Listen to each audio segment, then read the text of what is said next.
It's like the only thing I can get to work at work where I'm working right now. The service is terrible. Play like this online poker and there's quick chat. You play poker? Yeah, I didn't know that. and there's a quick chat, and I just every time I like win a hand or something, just do like a laughing face or something or a crying face. Yeah, funny. It's the only thing that'll even slightly load. And it's the only game I have on my phone. The only game. The only game You poker. don't have, I don't know, Geometry Dash or Doodle Jump. Just one poker game. Dang. Yep. So you know how to play poker. Yep. Yeah. Interesting. I learned how to play poker at university. Waterloo had a poker club. Did you join it? I did. That's It was funny. no stakes though. You never played before? No? That's cool. It's a fun game because like you can win even if you don't know what you're doing and really piss somebody off. Yeah. It's one of, I like games where it's all skill Yeah. and basically no luck. That's why I like Rocket League so much. Just because if you're like it all comes down to skill because you can get your 50s. Like you can win the kickoff consistently, Yeah. which is the most you'd think would be the most luck involved in the game. Especially in ones. Yeah. Once that gets by you and you have no boost to get back, you're done. Yeah. There is, I guess, a bit of luck, but yeah, it's all skill. Like if you were perfect, if you were a robot and you perfectly were able to execute everything and know when, I don't know, the big boost spawns Yeah. and everything like that, you'd win every single time. Yeah. But But you then can't predict the other person. So like if that's he true. goes on another side of the ball and it when it like pinches in between you and goes somewhere, that'd be very, but I guess if you could predict that, then yeah. Yeah. You learn to read that, I guess. But like to some extent, like it's kind of random. Yeah, the pinches. I would think the pinches are the most random. But they're not at all. But yeah, you're right. I was just thinking cooks or pinches where you can people like know how to pinch it straight into the net. Yeah. Ceiling pinches, Nothing's ground random. pinches, Nothing's random. team pinches. Those are the coolest. Taser. Yeah. Oh, I haven't seen Jazer. I don't generally like watching Rocket League, Yeah, no. but I like watching Zen. Zen is That's the one insane. you showed me. Yes, I think Yeah. so. He's crazy. He's on another level. He's the best pro by far. And he's just coming up now, right? Kind of. Yeah. I think they banned him because he wasn't actually supposed to play at his age. Oh, And then they found out his age. he was They're like young. banned. And then a year after or something, he was able to start playing in RLCS. Damn. He's pretty young.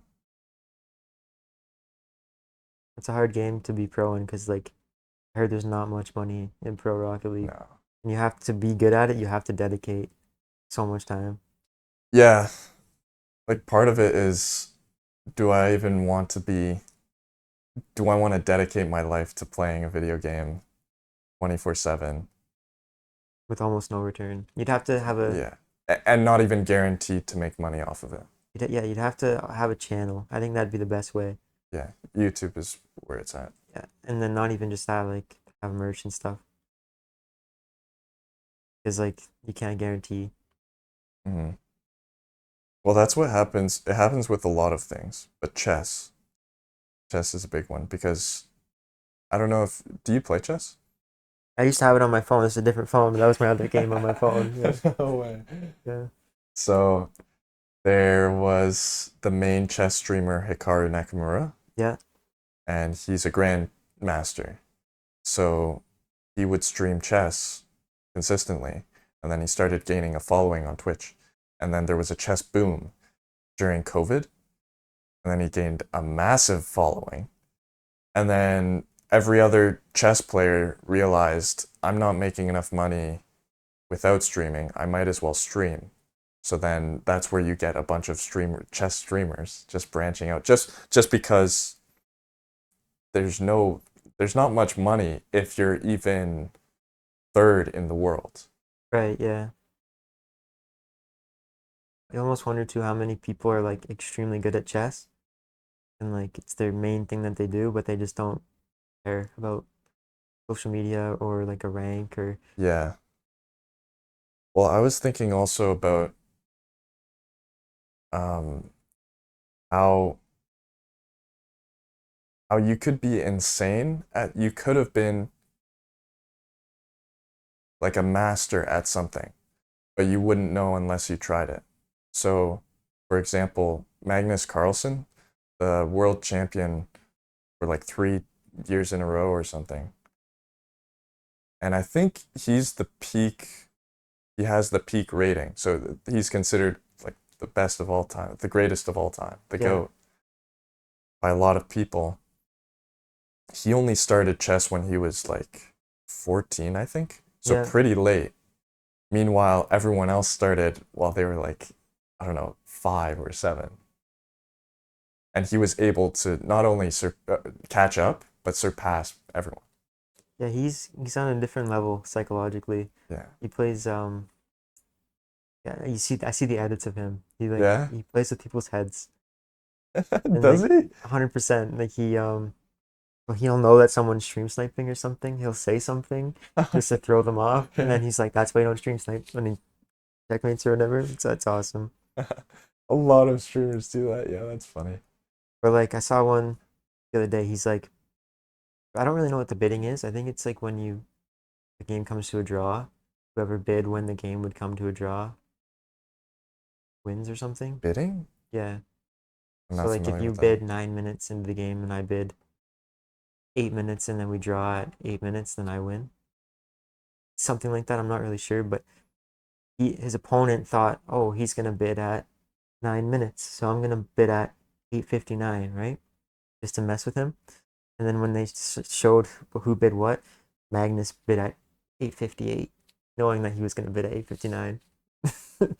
It's stuff like that. Like he's just like he just thinks, and you can see it when he plays too. Like you're like in his trap like for so long before you actually know.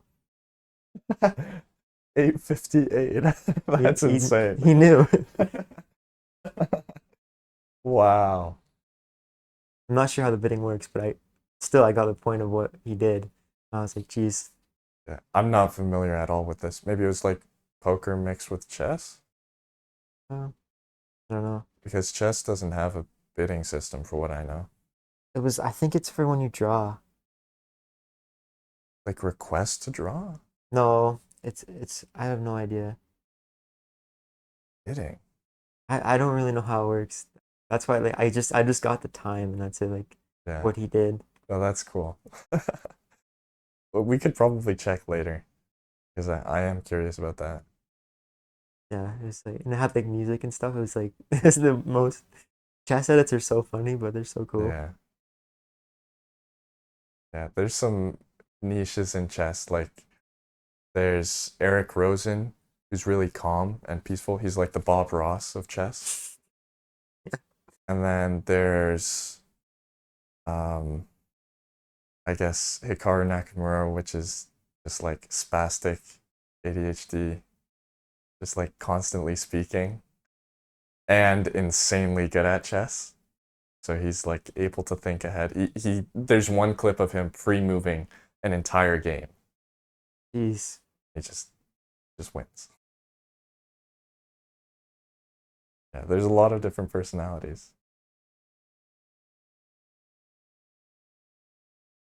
Yeah. That's why I liked Rainbow so much, Rainbow Six Siege. Like in its prime. I'm lost and out of it now, but I felt like it was like chess with guns. Yeah, a lot of strategy. Yeah. Hmm. Not so much like when you're just playing for fun or whatever, but when you get to like the high ranks, it's like the same sort of things are played out every single round. Like I don't know. You see it and like it's like certain operators like you have a rook, right? This is also in chess. You have rook in siege. Not that he has like a specific thing he can do. Well, he does, but there's like operators that are needed. That, I don't know. Once you like learn it and it's like the highest ranks you can be in, it's like such strategy and also like communication, which is crazy. Yeah, there's always a meta where you have to play one character or else you'll just lose. Yeah. And in Siege, it's like you can have a thermite to like reach the building or whatever, but if you don't have a thatcher to get rid of like the electricity on the walls, then whatever. But the other team can ban thatcher at the start of the game. Then you have no thatcher, so then you have to have like a twitch, like a drone that zaps. But then the other team will have a mute that has like mute jammers everywhere, so you can't get the twitch drone in. You have to have someone go below and shoot through the floor where the common mute jammer placements are. But then they'll have a roamer downstairs whose ability is to not be seen by drones. You can't drone him out to know that he's down there. So you have, yeah. That's funny. So it's Wow. just like Dang. awesome. A lot of teams like they do top to bottom.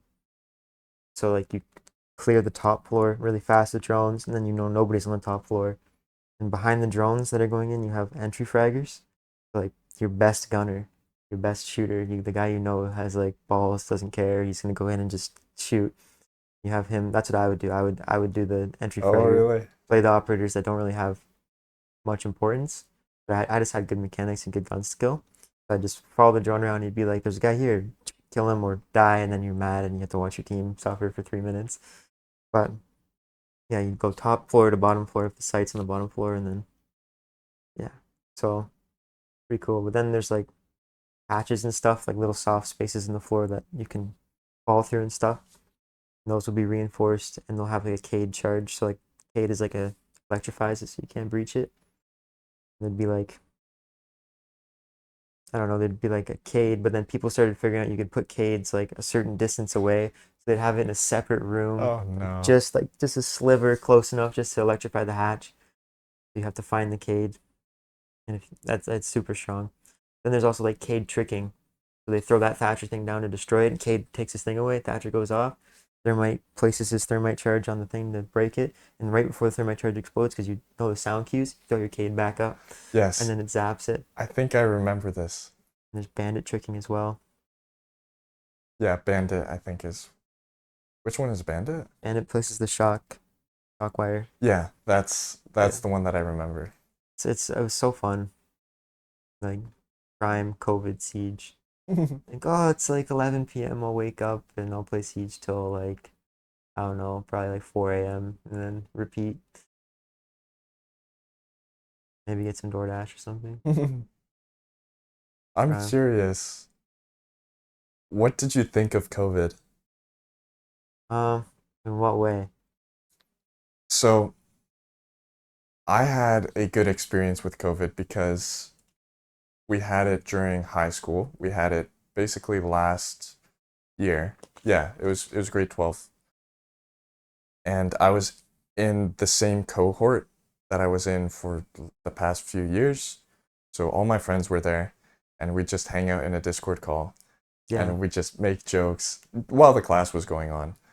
But what I really liked about it was basically like we wanted to go there. We wanted to go to class.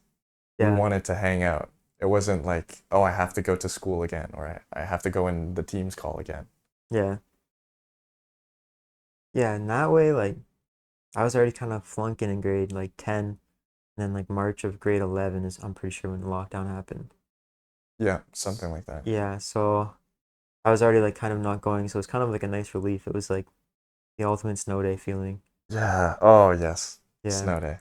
I was like, oh, finally. And then I remember joining like the first couple classes, and it was on like a laptop the school provided, and it's you're basically FaceTiming the teacher through some outdated program while she's showing you the smartboard. The smartboard's like already blurry and low quality, and the FaceTime is like terrible.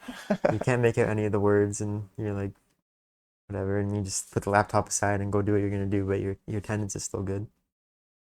And then like because you get a booklet as well, right? This is how my school did. You get a booklet as well, and it's just like the easiest stuff ever. Like so, I think it was like 13 credits I had to do.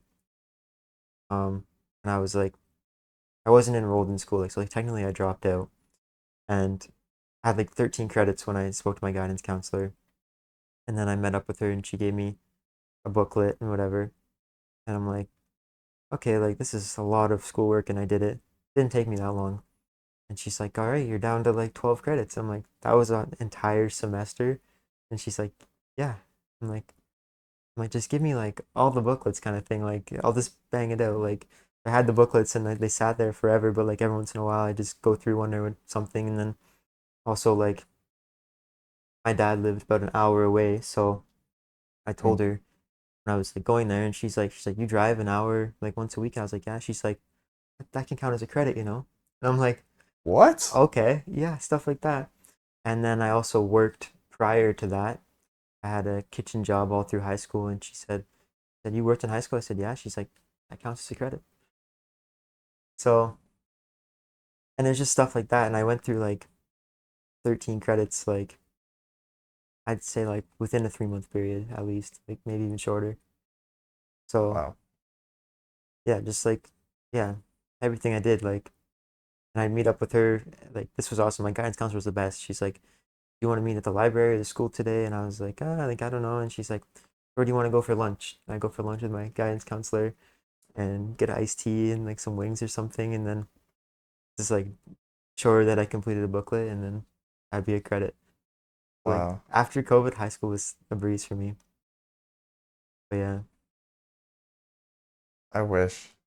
I feel like there's so much time wasted in school Oh, for sure. Yeah. that you could just do like the booklet system sounds perfect where you just show that you've learned all these things and maybe even take an exam at the end. Yeah. And you could probably outperform people who actually were in the class over that 4 month period. 100%. I think school should be like learn, like they always do those tests at the start of high school. I don't know if they did it for you, but like start of the year, your teachers all give you a how you learn test, whether it's like visual or like stuff like that, like type of learning, or I forget the names, but and then I think they should base your education off that, to be honest. Like if you learn better alone and at a faster pace, then you should go learn alone and at your own pace rather than where the teacher's re-explaining the same equation over and over again and you got it like the first try. Or vice versa. Maybe you're the guy that's like, I have no idea what the teacher's saying, but you don't want to raise your hand and say, I have no idea what the teacher's saying. Yeah. So, Yeah, that is true.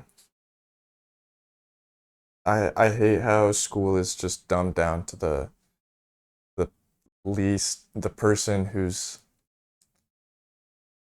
not getting the concept. I guess you could I kind of wanted to say least intelligent, but it's not always the least intelligent person. no, no, 100% no.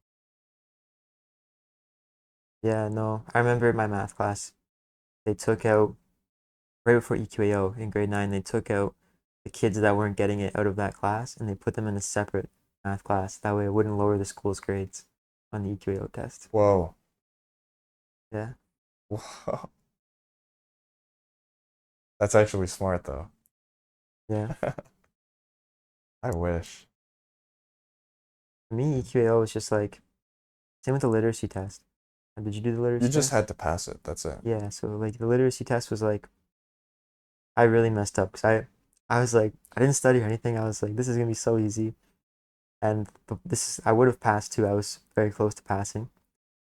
But the one thing that I messed up on there was like explain what you think is one of the most like important inventions or most important discoveries, something like that, right? And I chose either electricity or light, something like that. And I just like wrote about it and I just like was like kind of repeating myself almost, just trying to fill up the page. Yeah. And then I flip over the page after I like conclude and it's like continue. I'm like, oh no. But I was very close passing. And then I stressed about that forever that didn't pass. And then it was like probably like an hour long booklet that I had to do that counted as a pass. And I was like, oh, so I don't know. I also think like what they teach you is way too general and also like kind of sounds like conspiracy theory, like taught with an agenda, like the whole showing up You think so? 100%. Like especially now, like my family's native, so I'm not really being like racist, but like the fact that they include the native stuff so much is Oh, in kind of like English. Yeah. they did it in my art too and Oh, everything. yes. Yeah. Yeah, I had that too. I found that that was like they're kind of shoving it down your throat. And I get that it's like tragedy and terrible that a lot of stuff happened, but like I was just like, I want to learn about this. I'll learn about this. I want Yeah, to learn about art. Then I'll learn about, like, I didn't take art to learn about the original people, but I agree with that.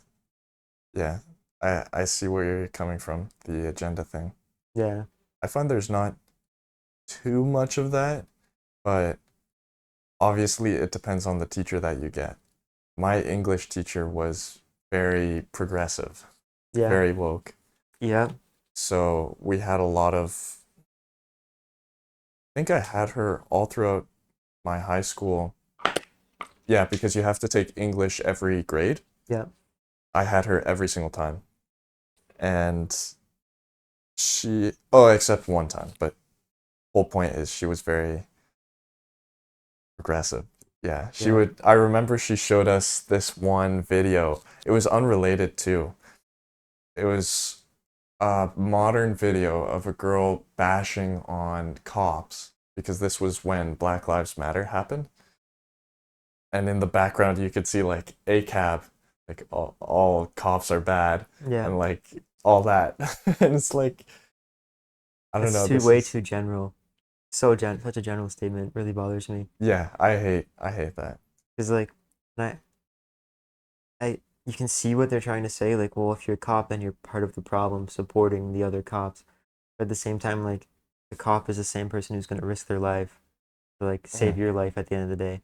No matter the scenario, they're not like, oh, you said all cops are bad. They're going in there like risking anything. Yeah, And like, there's cops that like spend their day like investigating like terrible things and like yeah, then I guess there's corruption everywhere. There's corruption literally everywhere. So you can't say all cops are bad when it's like no cop is going to be a cop. Nobody went through school and did all that and learned like first aid and all that stuff and all the laws and that sort of thing to be a bad person. yeah, yeah. But there's corruption everywhere. I'm not saying that there's not bad cops, but it's such like a general statement. As soon as you say all, Yeah, it just ruins the statement.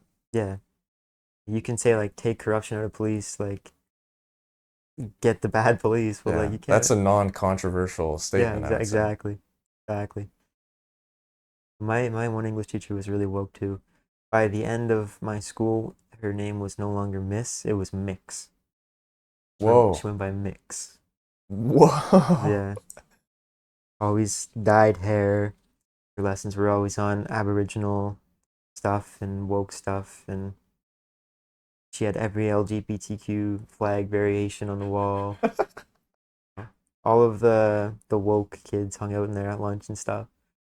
It was like Wow. I did not like going to that class because it was like shoved down your throat and stuff. You if it's not your belief, then it's not your belief. Like doesn't matter. Like Yeah, that's not. I don't think that's a teacher's place to. I You have completely agree. too much of a space of power to, especially if someone's like young and malleable. Like you have too much of a space of power to put an opinion on somebody. Well, even that where we're at the age, at the high school age, it's just like the teacher, I feel the English teacher that I had, she would try to be as unbiased as possible when grading my things.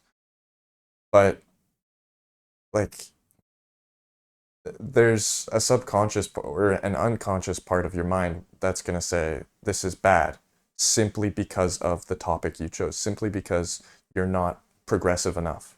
Yeah, And actually, that did happen to one of my projects where she just failed me and she said I had to redo it simply because the topic was wrong. yeah, Or how the way I approached it, not even the topic, the way I approached it was wrong. And I got really upset. And I realized now it was just this presentation. I presented it in front of the class, and the class was fine with it.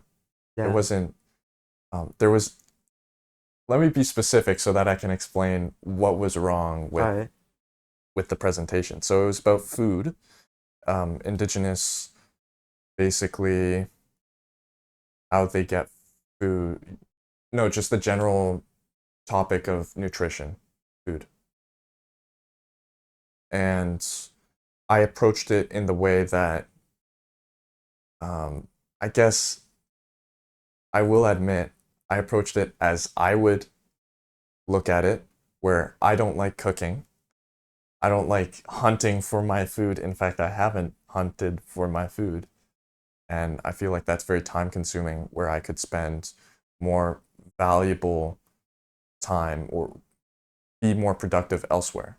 Yeah, And especially like hunting and all that for indigenous is, or for anybody, it's like a whole day thing. Like yeah, it's not going to take, it might take a few hours, I guess, but like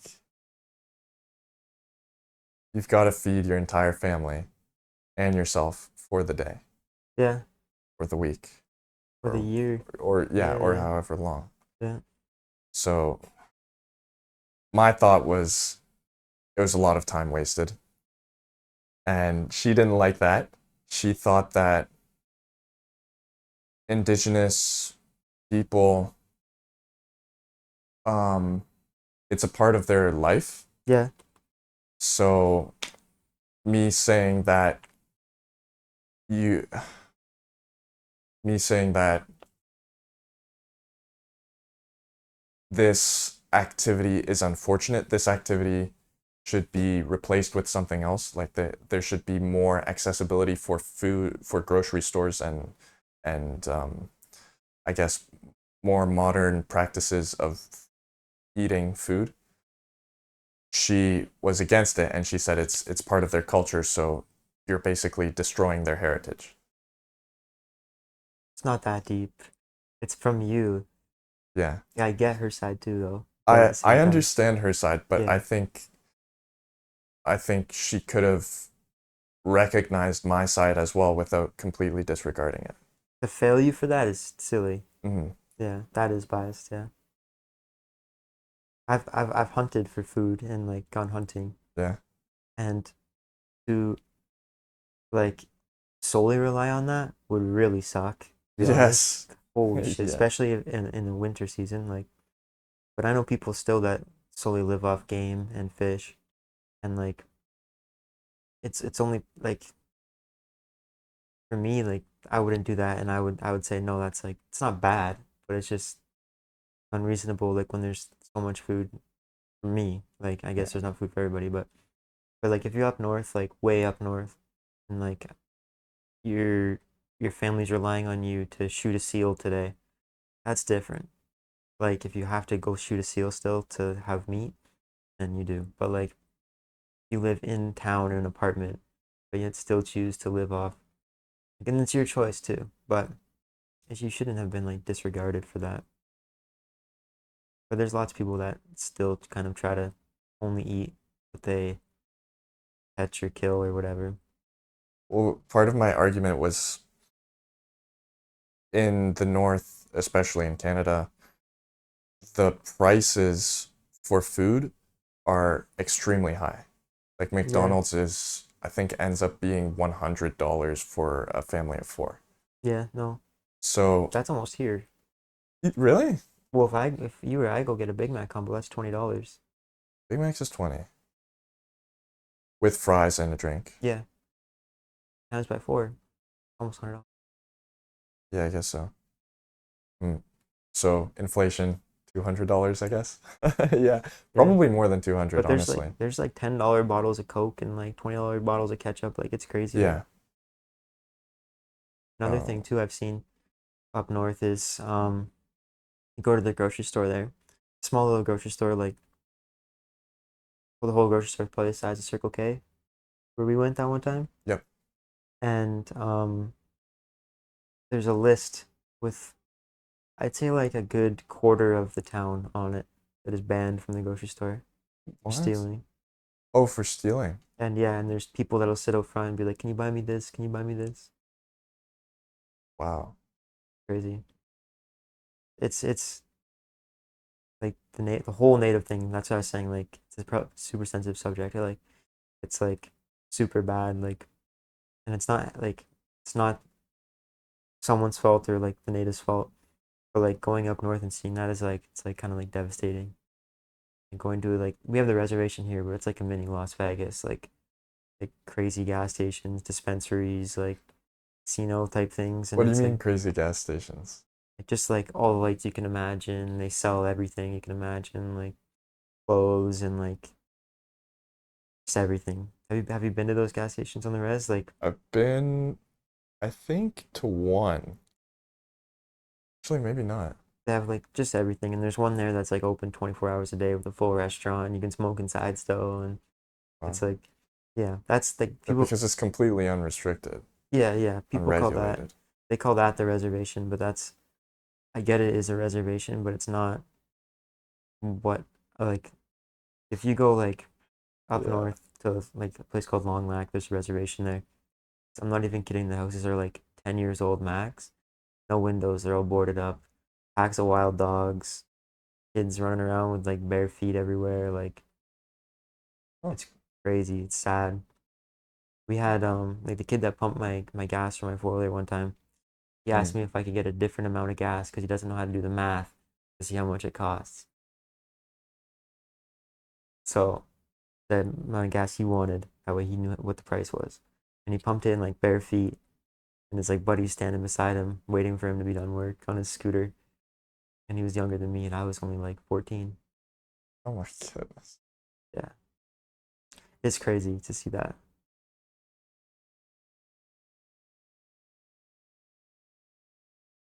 The reservation here is just kind of like a free for all kind of fun place, I guess. Yeah. It's like seems to be where people go to get cheap cigarettes and cheap gas.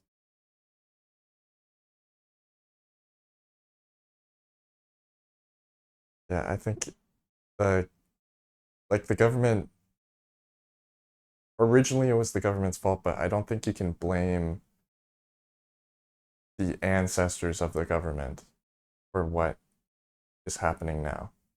Oh no, no, no. I don't think that's fair. Yeah, there's leftover damage that's generational, right? And you can only use Yeah. that excuse so much.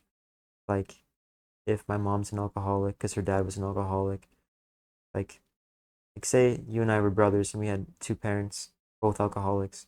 You could choose never to drink because your parents were alcoholics, and I could choose to drink because my parents were alcoholics. Yeah. But to like, I think it has to do with like just people interfering with it. Like, and I'm not like super educated on this subject, so I could be like completely wrong. But like, making a reservation dry is not going to solve the alcohol problem because then people are going to go somewhere else, get drunk, and then come back, or sneak booze in and sell unsafe booze. That's true. So but there is a Yeah. major drug and alcohol problem there. Well, you saw with Vancouver, I don't know if you heard about this, but Vancouver legalized drugs. Yeah, And then they quickly fell back on their decision because there was just a massive outbreak of people overdosing. yeah, So you can't, yeah, it's very strange because you have to ban the drugs, but at the same time, like having them legal will also make it safer in a way. Yeah, really complicated though. yeah. The Yeah. war on drugs is stupid. Like, it's stupid, especially now with like the type of Mhm. drugs that people are getting. Like, it's different. Like actual real heroin and stuff. There's like tons of people that are functioning and just love their heroin, like, and just do heroin, and you'd never even know they're heroin addicts. But like, you take that same type of thing with fentanyl and you try to do that, like, you can't. It's like fentanyl is like beyond potent, and plus like Yeah. you see like on the streets people have like gouges in their legs and stuff. They're just like rotting when they're still alive. Like we're using old needles and stuff. I think needles should be accessible. Like right now, like I don't mean in general, like always forever, but like right now with like the issue that's happening, needles should be very accessible. Like a safe injection site. Yeah, and and like and I like how there's needle drop boxes too.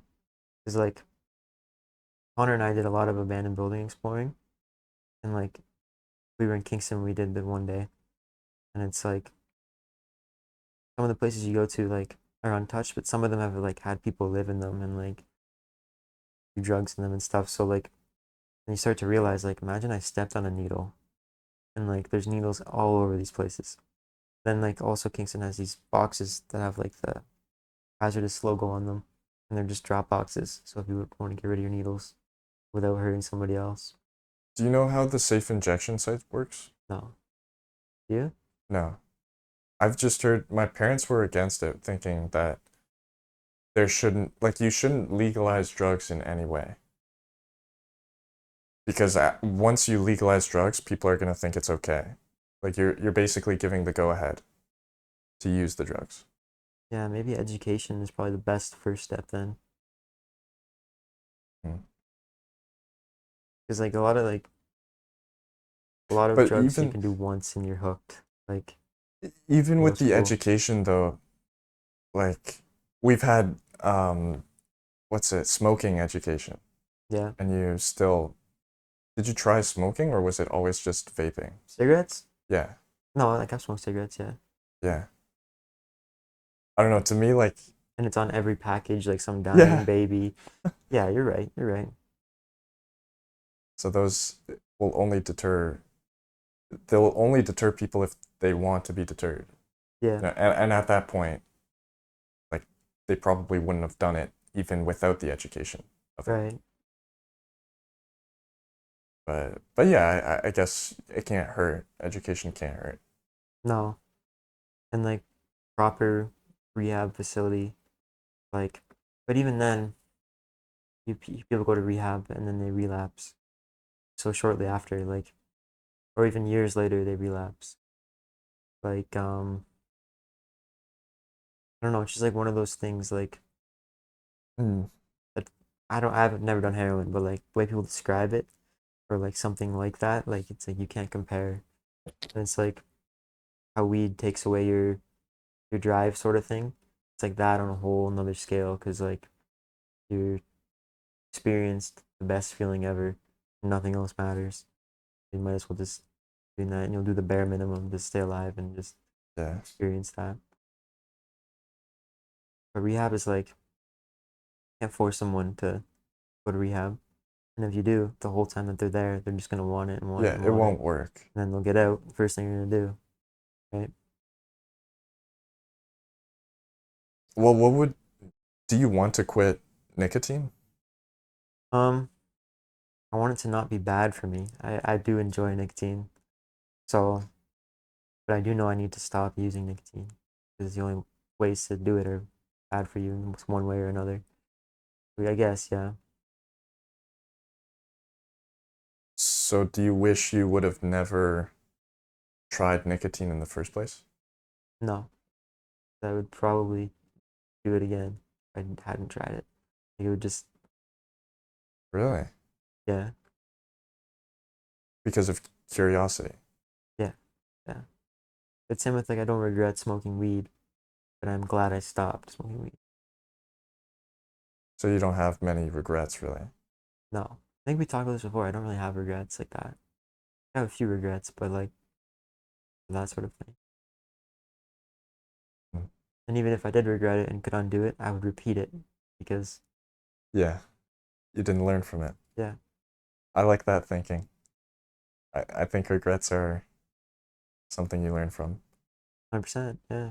Well, I guess you can't even call them regrets if you learn from them, right? They're not even regrets in the first place. I mean, if you do something really stupid, you definitely regret it. Like, you break your arm, something that was easily avoidable, and someone told you you're gonna break your arm, but you learned. You won't do that Yeah. again. Well, even then, like it's so weird. I was thinking of I think a lot about Taoism, about how like no matter maybe this isn't even Taoism at this point, but a lot of what you do is just sorry, I was just a bit distracted by the mic. And okay, sorry. So for Taoism, basically, no matter what path you take, it's not good or bad. It's simply the path. And so it's the person who perceives this path as good or bad that actually determines whether it's good or bad. Right. So there's the famous story of the, I don't know if it's a Taoist story really, but I'll just say it's a Taoist story. So the Taoist farmer, he has a neighbor, and he of course lives on a farm. And one day he lets his horses out to roam free. But one of the horses leaves the farm. And the neighbor comes by and says, "How unfortunate, you lost your horse." And the Taoist farmer says, "Maybe." The next day, the horse comes back with another horse. Okay, yeah. And then the neighbor says, "How fortunate, you have an extra horse. You should celebrate." And then the farmer says, "Maybe." And then the next day, his son rides on the horse, the new horse, and it's untamed, so he ends up falling off the horse and breaking his arm. And then the neighbor comes by again and says, "How unfortunate." And the farmer says, "Maybe." And then finally, um, I don't know, we'll say a month later, oh, days pass by, and the recruiting officer comes by door to door, and he stops at the Taoist farmer's house, and he sees that the son's arm is injured in a cast and not fit for service. So he passes by the house, Damn. and the neighbor says, how fortunate, your son wasn't recruited." And the farmer says, "Maybe." That's how the story ends. Yeah. Damn. Yeah. There's a lot of stuff like that. Mm, Also, like how you perceive the different things that are happening or that you're doing to yourself. Like kind of similar to that, but like not really. Like if person A misses their workout today, they don't even think about it. They weren't gonna work out. Like not really a big deal to them. Their life's great. But if person B likes to work out every day and they miss it, and they're gonna be like, "Oh, shit, I missed my workout." But like I don't know, someone could see it as, "Oh, I didn't have to work out today," or something like that. It's all like a matter of like perception. How your mm. life is going, like could be very good to somebody else who's in different shoes. Like you ever see those things? It's like the guy in the luxury sports car looking up at the private jet, right? See those? I've seen the memes where it's like there's a guy in a really bad suit or like a like t-shirt and jeans or something. Yeah, And then he looks at the guy who's well dressed and he says, "Man, I bet that it's something like, I wish I had that guy's style." yeah, And then the next slide is the guy with the suit. And he's like, "Damn, I look good. I would hate to be that guy with the jeans and yeah. t-shirt." That's funny. Yeah, But you're right though. something that one of my friends and I always say is, "Grass is always greener." Yeah. It's like it always seems like comparisons like the thief of joy. So like I don't know, like when I worked in a kitchen and I'd watch like a transport truck go by. I was right by the 401. I'd be like, I would do anything to be a transport truck driver right now. But like really I wouldn't. Like I just didn't want to be in the kitchen, right? Mhm. The grass is always greener, like no matter what. There's a lot of I realized this recently too, where I was considering I would want to make the most money I could make in my life. Like what is my goal in life? Well, not really popularity, because with fame, like there's a lot of downsides than upsides. Like yeah, sure you could, I don't know, cut the line, but if you cut the line everyone recognizes you. Like I think Drake as the biggest example, where if he were to try, he could cut the line. He could ask the person at the or like everyone if he could cut the line, or the owner even would let him cut the line. But at that point, everyone would shower him and try, or like circle around him and try to get autographs, and he wouldn't even be able to eat. He could never go back to Mhm. never. He could never live a normal life. But then so that's yeah, you can't live a normal life with fame. And then with money though, I don't see much of a downside. Like you just have the money and then it's like you can choose to do what you want with it. You could relegate that money to different needs. Like you could basically send half of it to charity and now you're working with half of the money that you originally had. So Mm. there is I thought there was basically no downside. But the downside comes where you're working for the money because you have to get the money at some point somehow. Yeah. And no matter how you do it, there's always sacrifice. There's a trade-off that you take. So you could scam people and make money really easily, but I that would take a toll on you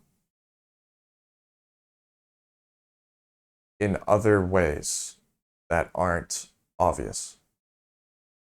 And then and then if you make the money legitimately through a company, like let's say you're a CEO, you have to be very attentive to all of your employees. You have to pay them respectable wages. You have to take care of them. And you're just in this constant position of stress Yeah. and having to provide for everyone because you can't, if you go bankrupt, like all of your employees are relying on you. Yeah. Yeah. So not only do you have to stay alive, you have to keep on profiting. And it's not like I don't feel like profiting this year. You have to, or else like Yeah, that's true. And no matter what you do, there's some sort of sacrifice. Like, and if it's not you sacrificing, it's somebody else. It's like you're right. You could scam, you could steal, but still, like, you don't. Yeah, I don't. I don't like money. Like I love. Like I'd love to be rich, but like I don't like how it's like how it is. and the other thing too, I guess I almost forgot to mention the lottery. The lottery seems like the non-consequential way to get money. But you see, firstly, a lot of lottery winners end up going filing for bankruptcy Yeah. soon after because they can't afford the things. They think they've won way more than they actually have, Yeah. and they just keep on spending and they end up losing it. And then okay, I guess I'm trying to think there wouldn't really be much of a downside if you were there wouldn't be a clear downside if you were frugal. You won the lottery, but you were frugal and diligent and you spent your money carefully. You basically acted like you didn't even win the lottery. Yeah. That's why it'd be nice to. The perfect balance would be the perfect passive income to get the comfort, nothing excessive, right? Like just when comfort is what you decide. If comfort is having planes, then Well, do you even want comfort? Is the goal in life to want comfort, to have comfort, to be comfortable? yes and no. As far as money goes, yeah. But like if you become comfortable, then your comfort zone will be the thing that you despise eventually. You said yes for money, but I feel like no matter what, you can't be comfortable with money. Well, yeah, because like You're always going to want more. you'll want more stuff, but like can be comfortable as opposed to someone who's like, shit, I hope I can Yeah, pay rent this yeah, month. struggling. Then that's uncomfortable. But like you're comfortable. Maybe you're not content and you want more, but you're still comfortable. You're not struggling. So yeah, comfort with money would be nice. I feel like, okay, yeah, I guess you're right. You're right. There's difference between struggling and I guess not struggling. I was just viewing it as you need another car, for example, or your car broke down and now you have to repair it, or your house has a leak in the roof and now you have to repair that, like that. Yeah, that makes sense. It'd be nice to be able to pay for stuff like that without a worry. So it'd be cool to have like your comfort level, have like $10 million emergency fund. Never a stress.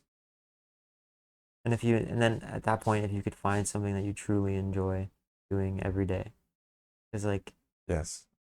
the 9 to 5 life is not at all what people are made to do. Like, not at all. No one's meant to wake up to an alarm. No Oh, one like yeah.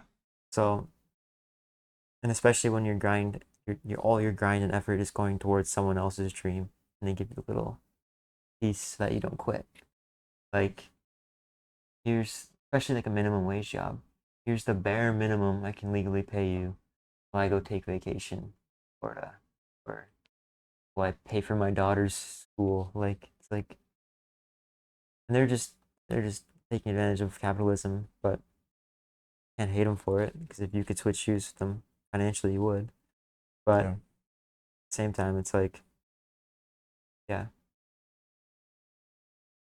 that's why it'd be nice to let's have like, and even if you have a passive income, it's like whether it's like real estate or something, you're still profiting off someone who's doing worse than you.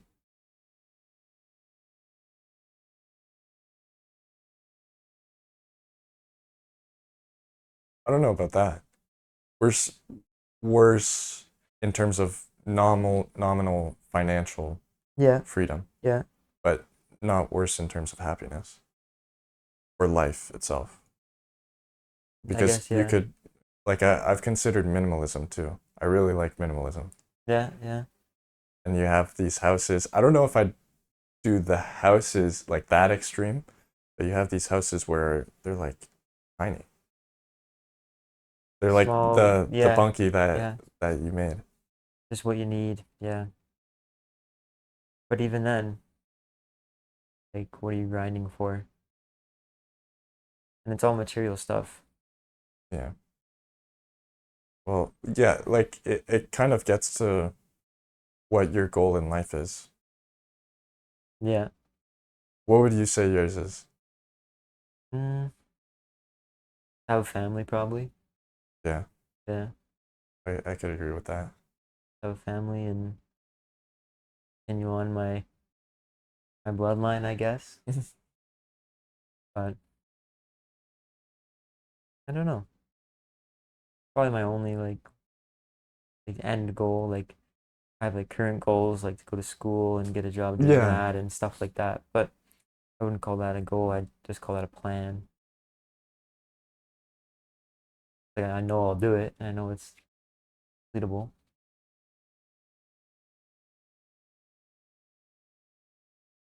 Me, it's just really strange because yeah, my entire life I always thought my goal was to make money, be rich, or not even Yeah, rich, but be financially free to be thriving. yeah. But now it's like maybe that shouldn't be the goal. But then like what is the goal? Like family, yeah. That should be the goal. That's literally the goal of every other life form is to just reproduce. But we That have, is fair. but Yeah. we think too much. We think too much. But yeah, I don't want to have a family Yeah. unless I'm financially free. That makes sense. Like I don't want to ever be like, damn, I have to go to work today, or else my kid's not gonna have diapers. You know what I mean? And like I don't make bad money right now, but all I do is work. Like if I had a kid, I wouldn't be able to spend any time with it. And like be able to afford it, even with the money I make, my wife would have to work full time. Mhm. So, and then we'd also be renting. So we'd have to pay that money. I couldn't live at home and have a kid. I'd have to pay that money to somebody else and never see it again, just to have a home. And then on top of that, just like living in a constant rat race until I can finally, I don't know, get old and get old age money or whatever and disability. So it'd be Yeah. nice to grind now to the point where I can have my own thing and have people working for me and just kind of hire managers eventually and they just kind of update me and Yeah. You go on vacation while you exactly. pay your 6-year-old Chinese infant Yes, working exactly. in Hong Kong just to make these wires, these microphones. Exactly. No, that's exactly it. Just something, but something similar, like not 6 year old, but just have someone, some people to manage. 5-year-old. Maybe I want them to be able to speak at least two languages.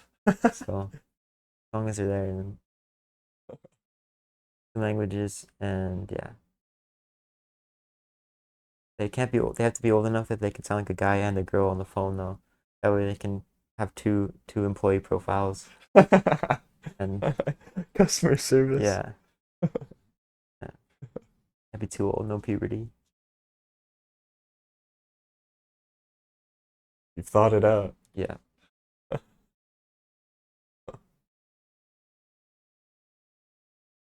well, there's risk to starting your own business, though. There's a lot of risk.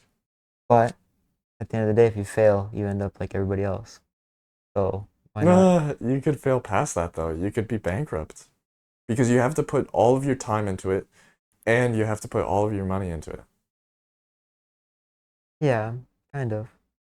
Like, but if it's your trade, then you're only gonna end up where you started if you fail.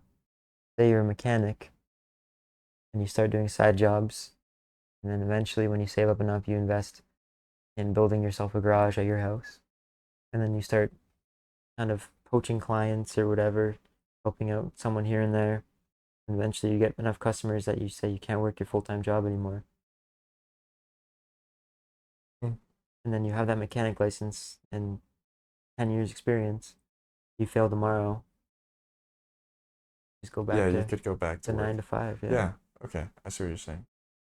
like for my mom upstairs here, she started off um, doing what she does now, but for somebody else, and then What does she do? she does aesthetics. So she does like everything, like from permanent makeup to like nails and stuff. But the cool thing is, And she there's has her own spa. yeah, cool thing is with that you can have like she's not a registered massage therapist, and it'd be hard to be registered massage therapist, registered this and this and this for this. What she does is she hires people who work for her who have their own certifications. And that's how she has a registered massage therapist and registered reflexologist and all this stuff. So it's pretty cool. And that's like that's kind of my goal too, because I'm taking HVAC. So it'd be awesome to have me be HVAC, eventually start my own HVAC kind of side jobs, like I said, and then when I can go off my own, do HVAC on my own, save enough money up again and kind of branch out into plumbing. But I would hire someone or team up with someone who does plumbing, and then my company can also do plumbing. Yeah. Yeah, You and know, then I've heard a life hack for starting a business is tutoring. And what you do is you start a tutor company and then you hire tutors, but you have the tutors tutor, let's say, a class of kids, so 20 people, 20 mm, kids. yeah, And you charge each kid $20. You pay the tutor $22 an hour. that's every business. Like you don't even have to work. It's insane. It's to me that's like borderline scam. And I know somebody who's worked at a tutor company and they're happy with the wage they're getting. But if you think about it, it's definitely not fair. No, but that's same with like daycares. That's same with everything where there's a group of people. Like Yeah, think about Best Start. How much money yeah, was that a month? And those yeah. teachers were not making $20 an hour. Think about that. Uh-huh. But then there's overhead like food, insurance, rent, that sort of thing. But still, at the end of the day, that a company's walking away with Yeah, they money. assume a lot of the risk, but I think it's well worth it for the profit. Oh yeah, 100%, 100%. Yeah, a lot of everything's like that. Like my little brother, he does odd jobs. He's like 16, but he like has his own company and stuff. Started off like cutting grass. Your little brother? Yeah, my stepbrother, Who is he? Cooper. I don't think you would have met him. Wow. Yeah, but like for example, there was an old lady on our street a while ago, and he you came to him because he cuts her grass and cuts pretty much our whole street. And she's like, I have these garbage bags, bunch of garbage bags, like 10 garbage bags, um, that I need taken care of and taken out of here. And Cooper's like, yeah, for sure, I'll do it. He said, I think he said something like $5 a bag, right? And she's like, yeah, yeah, sounds good to me. Comes home, I accepted this, but I don't have a truck. I can't get rid of the garbage. So he calls up his friend. He's like, a bunch of garbage. I'll give you $2 a bag. Take. Like, yeah, sure, no problem. Yeah, Just yeah. like that. And that's everything. Like everything is like that. A general contractor, crazy. A mechanic. Say you come to my shop as a mechanic and you say, um, my tire needs replaced. And that's wouldn't take an hour to replace one tire, not at all. You literally bring the car in, bzz, bzz, bzz, bzz, bzz, take it off, Yeah. put it on the tire machine, rip the tire off after you like air it out, rip the tire off, slap the tire on, air it back on, strap it on. Probably 10 minutes you could do that easily. And but no matter what, I'm charging you for an hour, $100 an hour. So I charge you for an hour. Tire was $600, 800 now. So I just made $300 off 10 minutes, Yeah. right? Mark up the tire, whatever percent, whatever you feel like, whatever the customer's like, yeah, I like that one, I like that price. Crazy. And if you own a shop, say, So you could, do you think you could negotiate as a customer at a car garage? a lot You of could them say have a, I'm not paying this for the work that you've done. yeah, but if your car is there and it's broken, you're kind of stuck. Like, Oh, so they quote you in advance. oh yeah, yeah, yeah. But sometimes after you pick up your car and they're like, yeah, we did this and this and this, and you didn't ask for any of that. But if you own a shop, you have two guys working there for, let's just say, $20 an hour. It costs you $40 an hour, and you're doing those tires all day long, making hundreds of dollars, if not thousands. Like, just on markup on the parts. That's for every part too. But some parts are warranty. Warranty kind of helps you and doesn't help you. So like, say there's a common issue on an F-150, right? This F-150 needs timing chain replaced. This is just an example. Timing chain replaced, and it's a common issue. What happens when the truck is still under warranty? That's on Ford to replace it. Ford's not going to say like this took this many hours to do, give you this much money. They're like, this is how many hours it's gonna take, and you're gonna do it in that amount of time. So say it's a 5 hour timing chain replacement, and it takes you 10 hours. They're only paying you five Yeah. hours.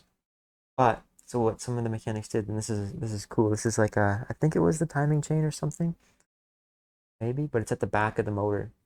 So you had to pull the motor out in 5 hours, place timing chain, and put the motor back in, and have the truck work perfect. So what techs at the Ford shop here, they figured out they could actually lift up the whole like shell of the car off the frame of the car in less bolts and less time. So they're actually profiting off the warranty, where it takes them 2 hours and they still get paid 5 hours.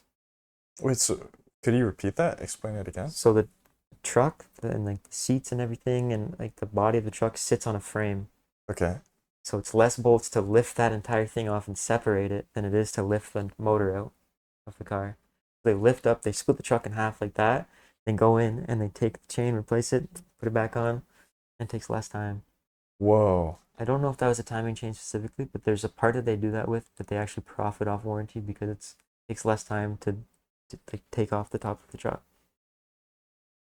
Wow. So warranty is your enemy and also your best friend sometimes. There's people, What do you mean? How does it hurt you as somebody who bought warranty?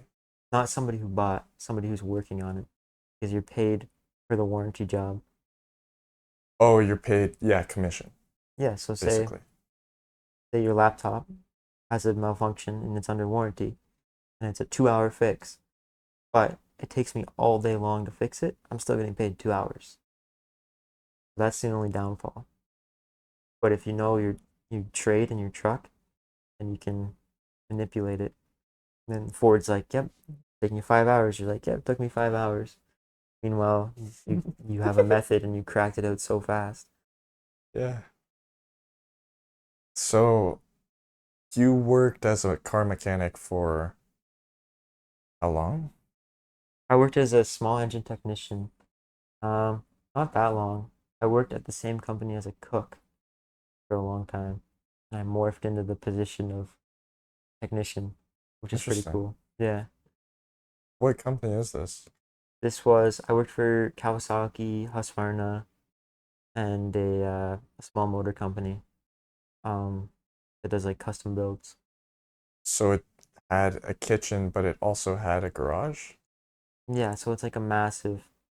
The owner owns a couple restaurants and that sort of thing. So Wow. I went to him and I said like, I know how to like fix some stuff and like like what I do at home and stuff.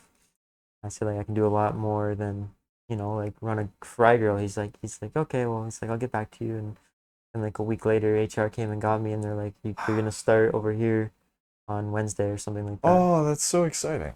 Yeah, it was pretty cool. That's what you wanted, too. Yeah, yeah, yeah, yeah. So for example, there, But you wouldn't do it, you don't want to do it anymore. no, not at all. What's the change?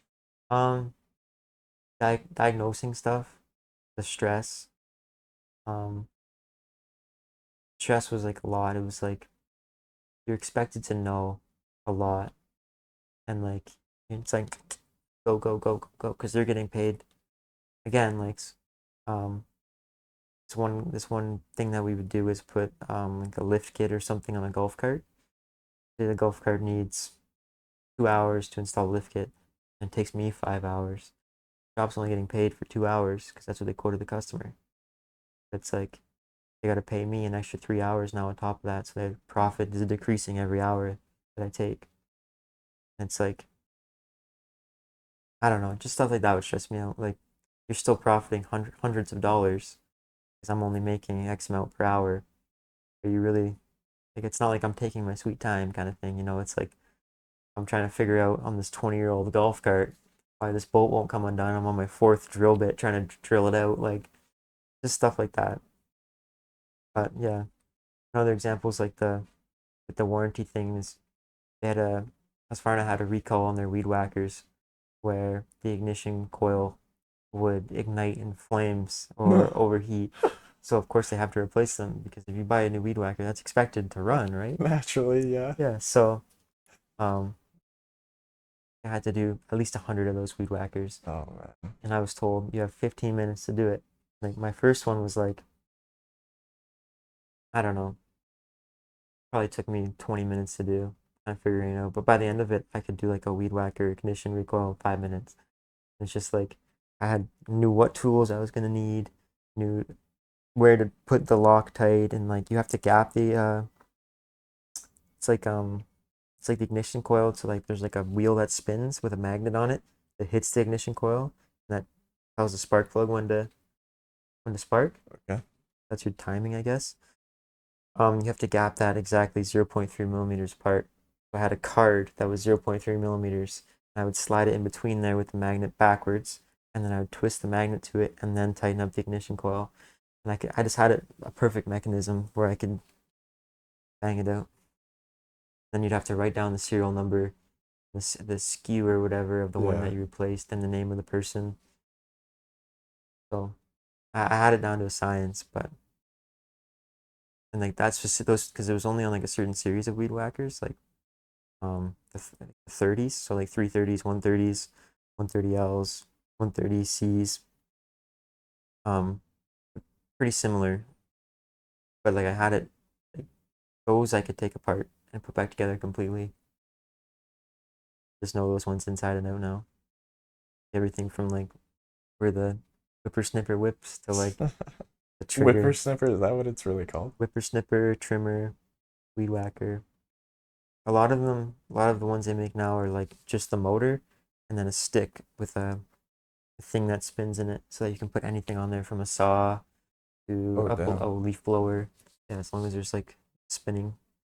So yeah. Yeah, I left there because I wanted more money. And I was so honest about it too. Like they had they had missed my review once already and my second review was coming up. Review to get more money. Kind of just they don't promise a raise, but it's like a what am I doing wrong kind of thing. So I said to my manager one day, I said like I'm getting pretty fed up, I'll be honest. Like I said, I'm not one to like bitch or anything, but I'm pretty fed up and I'd like the money that you're paying me, my savings are almost staying the same. I don't eat out, I don't do anything. I want you to go up like $100 each paycheck.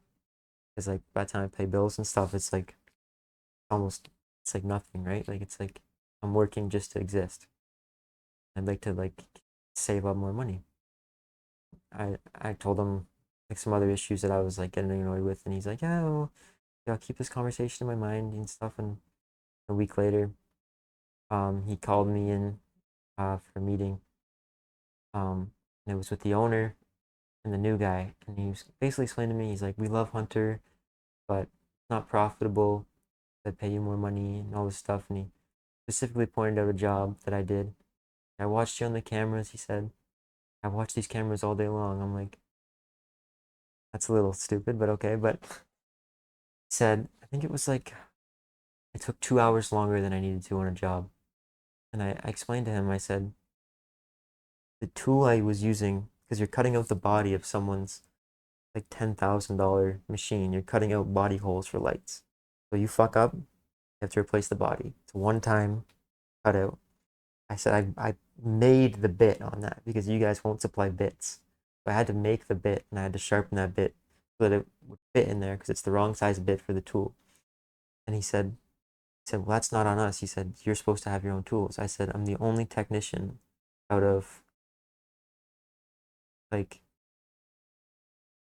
well, at that point it was just me and one other guy, but I was the only technician there. Oh, me and two other guys at that point. The only technician there that had my own tools. I said, I do have my own tools. And he's like, well, I think you should start investing at least half your paycheck into your tools. Did you not hear anything I just said?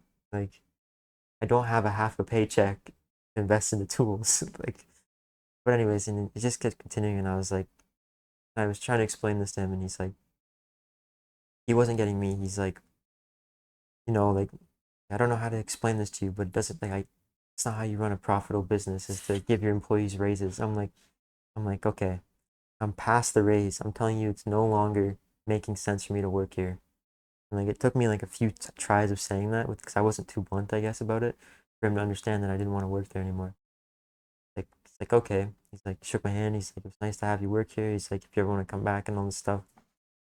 I said, I don't even know, but he said, do you want to finish out the rest of the day? And I was like, no, I'm gonna pack my tools up. I'm gonna go home. I'm gonna cut my grass. I think because like I could have made more money starting literally anywhere. Like I started a week and a half later. I started doing construction. And then my first paycheck was literally double my paycheck. Huh. I, like yeah. So like, and I only got paid for the first week of the cycle that I was on. Of I got paid for 1 week from the new job before I got my full 2 week paycheck. I got paid for 1 week, and it was the same amount as what I would have got paid for 2 weeks. I was like, damn. Uh, And yeah, so that whole, I don't know if it was just that specific workplace, but like the whole How long environment. were you working there then? It's Only like, only a few months I worked in that shop. Um, yeah. You gained a lot of experience from that though. oh, for sure, yeah. It's because you have to. There's a massive learning curve. I told one of the guys I was working with, I was like, even the stuff you're not teaching me, like, here's how you do this, here's how you do this, just being around and seeing it, I'm learning like 10 things a day by accident. Like, you just learn like all day long. For me, my thought process was I was okay without the money because that's at the time, that's what I wanted to do. I was like, this is the equivalent of school to me. I'm learning that much. But yeah, it got to the point where it's like, didn't make sense. And then, yeah, construction, same way. I'm learning all day, every day, but I'm reimbursed for it. Like, yeah. Mhm.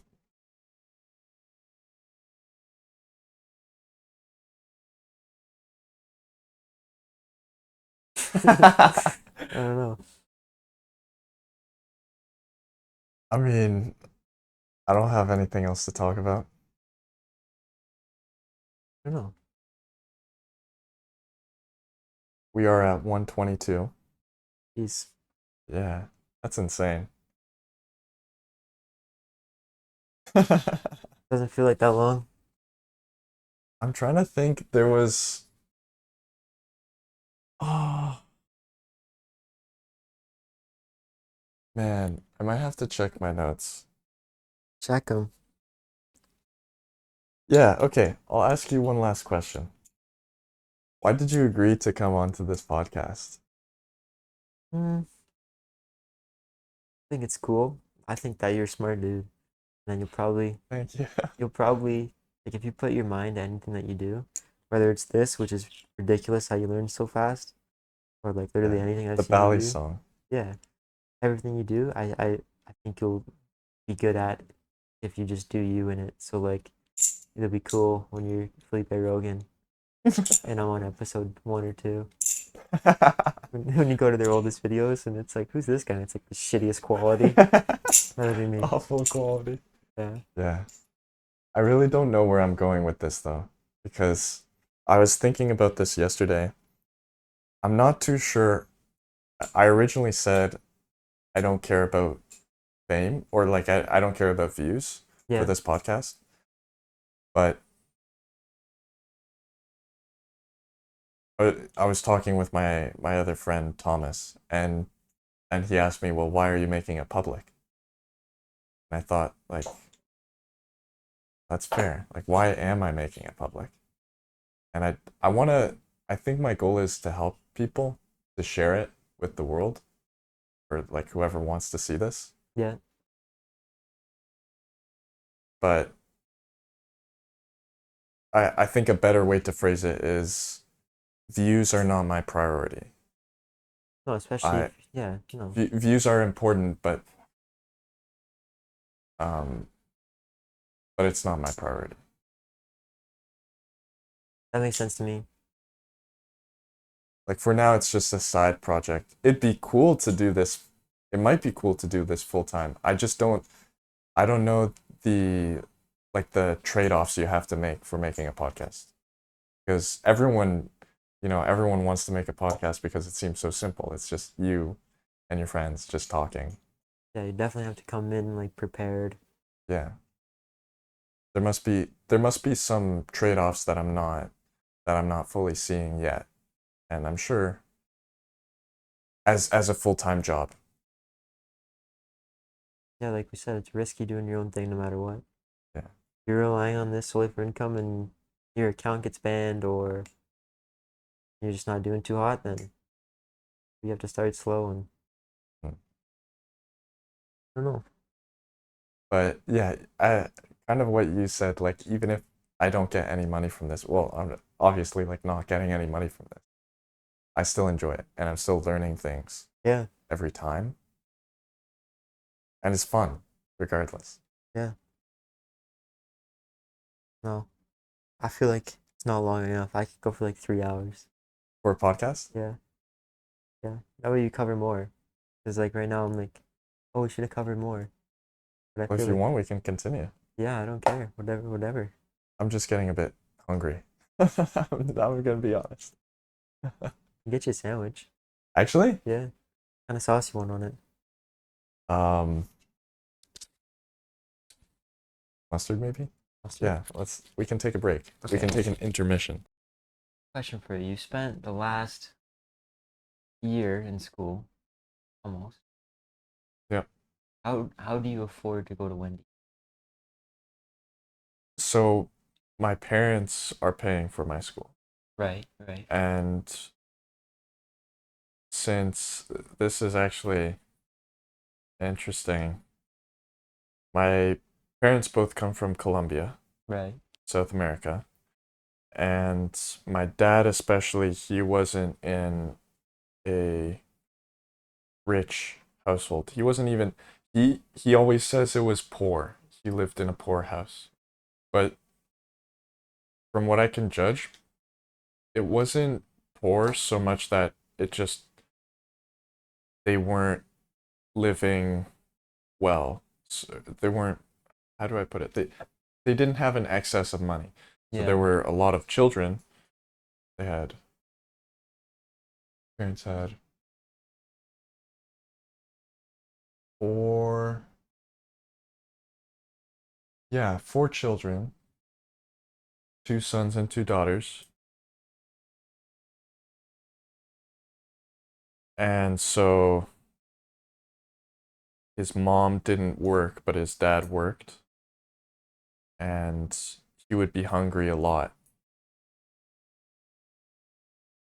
So he would tell stories of how he tried to surf the hunger and he would, I don't know, like drink a bunch of water, try to feel full. Like things like that. This is in Oh, Colombia? in Colombia, yeah, Yeah. when he was like younger than me, so When did he teenager. when did he move here? It was 1990 seven, I think. And you met your mom in Colombia? Yes. Yeah. Okay. So basically what I wanted to say was that he didn't have the freedom of eating whenever he wanted. Um he had to ration his food, basically. Yeah.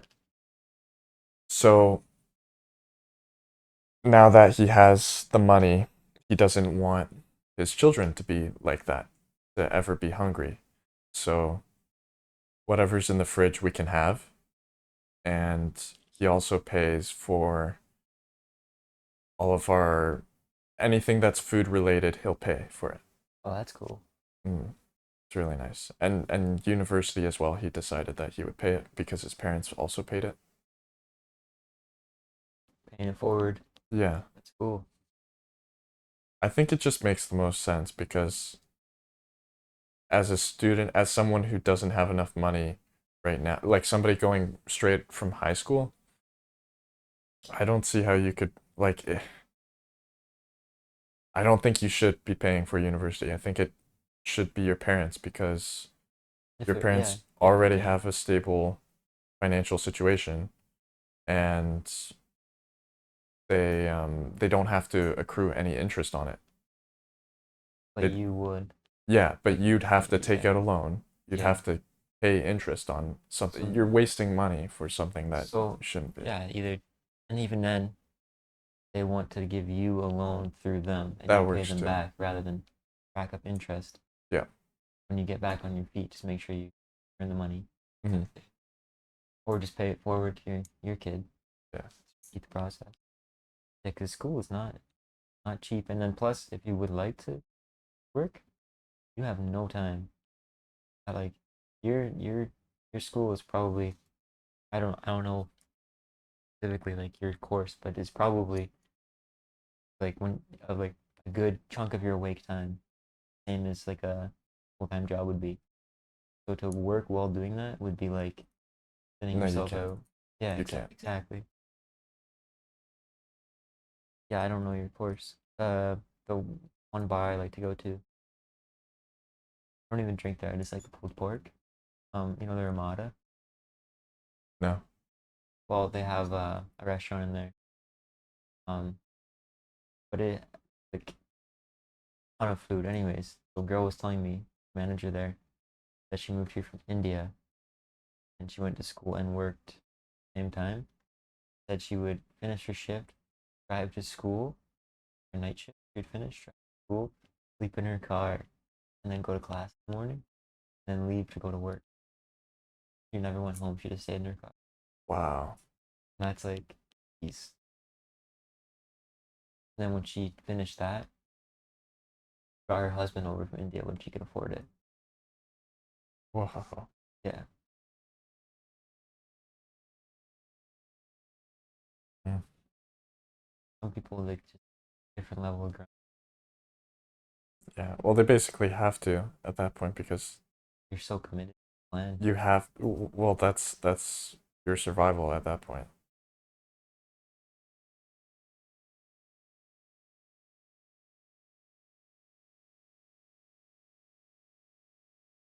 Have you ever visited Colombia? I have. My parents don't like Colombia. You haven't Well, or have? I have. Really? Yeah. Never told me about this. Oh, No. Like often you visit or no. do you have family there? I've only visited 3 times maybe, and at least 2 times. Yeah, must have been 3. And my aunt still lives there, Okay. and my grandmother. Your dad's mom? Yes, Yeah. How long would you go for? along the stay. Yeah. I haven't gone in probably 7 years, and I don't know how long I'd stay. Maybe 2 weeks, a week. You plan on going back? No, No? no. Don't like it? I think it's too dangerous. My parents say it's very dangerous. Yeah. There's everything in Canada is just better. More corruption there, Yeah. but it's actually evident. Like the police isn't helpful at all from what I've been told. And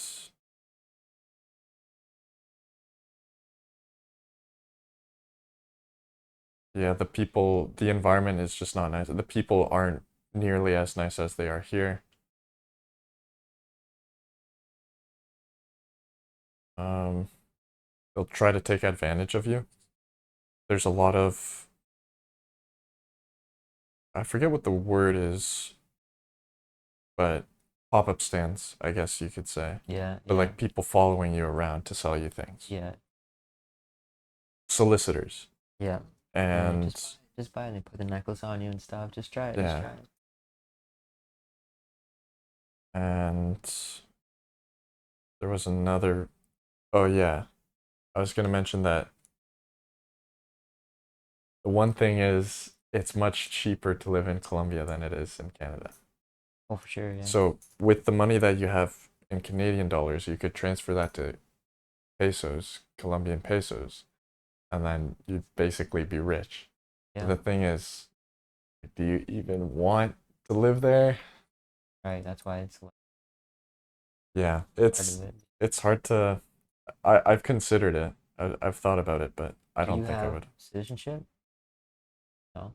Would it be easy for you to obtain? Um, maybe, but they don't want me to have citizenship because I'd be forced to take military service Oh, for at jeez. least a year. Yeah. No. Don't do that. Yeah. Especially. Yeah. Don't. Especially now. Drone. Yeah. I don't think it'd be too bad anyways. They have that for South Korea. Yeah. So the thing is, like military service, yeah, you might get posted, but at the same time, you might just, I don't know, stay in Colombia and just, I don't know, act as a guard, for example, like do something really mundane. Yeah.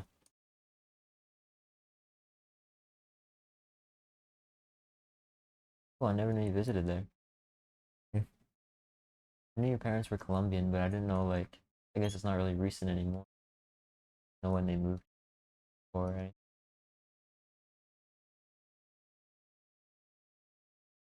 Eduardo was born in 2000. My brother was born in 2000, yes. He was born in Canada.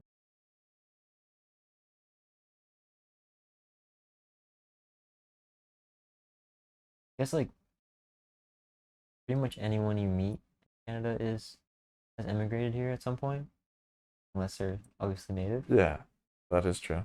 But it's cooler when it's more recent, like, more interesting because it's like the storyline is, I guess, like my grandparents would have immigrated here, but like I don't know, my family has generations in Canada, so it's not like Yeah, as I see what you're interesting. saying. Like you're almost a guest, a visitor.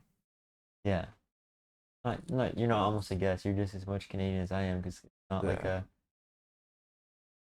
Like I said, most people But here are it's new. immigrants. Well, not to me, but it's new to my parents, especially when they first came here. Oh, for sure, that'd be a crazy change. Mm.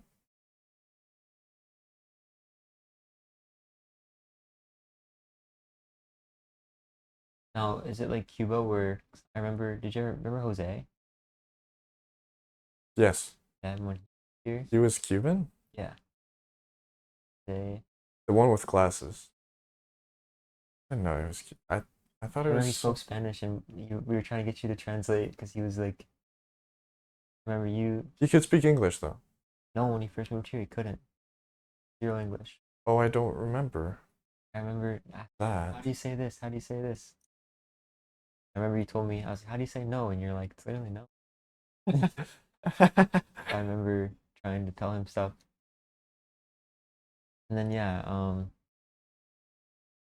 would it be the same as that? Like, would it be similar? Where is Colombia in relation to? Cuba's Central America, so more north than Colombia. Oh, okay. Smaller. Is it, I remember Jose telling us so like almost had to escape Cuba. Like, they Yeah. couldn't just move here. Was it the same for your parents? No. What do you mean escape? Like they weren't allowed. Asylum? I don't know. Weren't allowed to move here though. So they like kind of almost ran away. Planning it like The Cuban government wouldn't let yeah, them. yes, yeah, Okay. But the Canadian government would? yes. Oh, wow. I don't remember this at all. I You don't know don't how know. you remember this. I barely remember Jose. I went to school with Jose as long as you did, but I think you stopped going to that after school thing before I did. Which one? Best Art. I went to Best Art with Jose forever. What? I don't remember too. I was thinking Best Start was MFRC, but Best Art that was actually at St. Mary's. it was like, oh, with Tanner. Yeah, you remember Tanner now? Yeah, Yeah, kind of. that's crazy too. It is. That is so crazy. I wish we could find his address, go like knock on his door, and show up with 7 foot tall Felipe. Hilarious. This is Tanner's the guy who was convicted. Yeah, Okay. yeah, crazy. Yeah, I don't know if I'd want to show up at his doorstep though. Why? But you gotta remember, like, anything, like, he's scared of us. Like, he's probably in some sort of protection, though. Imagine. Or else he'd have a lot of people showing up. Oh, to like hurt him? Yeah. Even when he was in prison, I bet you he had protection. He was actually in prison. Yeah, I think it was like 4 years. Oh, Yeah. It wasn't just allegations. He, like, actually, there was court. You know, remember, no. She's sort of pretty, black hair, a little bit bigger. Our age? No, no, she was a teacher there. She had two bulldogs. He testified in court against them. Whoa. Yeah, there was like an option. You could have testified in court against them. I could have? Yeah, I don't remember anything. no, you could have. Anybody that was ever like around him. Oh, Wow, yeah. so Megan, so they knew it though. No, no. So she went up kind of to say like I can't believe like this happened and like kind of like put shame on him, I guess, like tell the people like what kind of person he was and how like how many kids were around him and still he was doing this and Oh, okay. Wow. yeah. Uh. I don't know if you ever release this, just bleep out that name I said. That's true. Yeah. That's true. I didn't think about that. But yeah, she testified. It is crazy. Yeah, I've always kind of thought about that, like going to his house, you little fuck, like turn the shit out of him. But I imagine he's super protected, almost like name change type deal. I think you'd have to.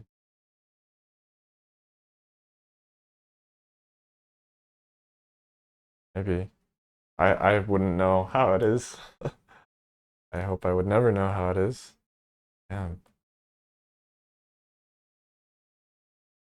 Yeah, it's like the one crime that even like the worst criminals like will not tolerate. He would have been in like protective custody the whole time in prison. Sure. Be crazy.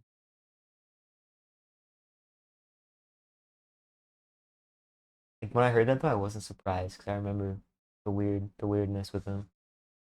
And I remember telling my mom about it when I was a kid, like something something's not right here. He had really long hair, right? I don't remember. Maybe at one point. Did he have short hair then? Short, chubby guy. He was a hockey coach. He worked at multiple daycares. I remember I went to another day camp one time on like one PA day. Went there and he was there. And like I remember being a kid and like I didn't know what this feeling was yet, but I felt like instant anxiety. Like kind of weird. And then not long in, he made a really weird comment to me. Like he brought something up that was like I told him a long time ago that was like not really appropriate. Like I thought we were like buddies, but like he brought it up. Like for him to still remember that was like the weirdest thing to me. Even at like I still lived in Trenton, so I'd have been less than 10 years old.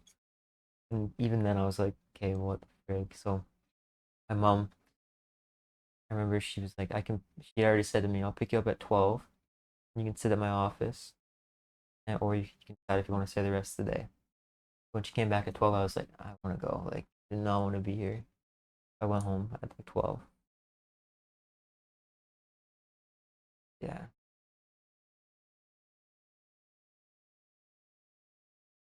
Wow.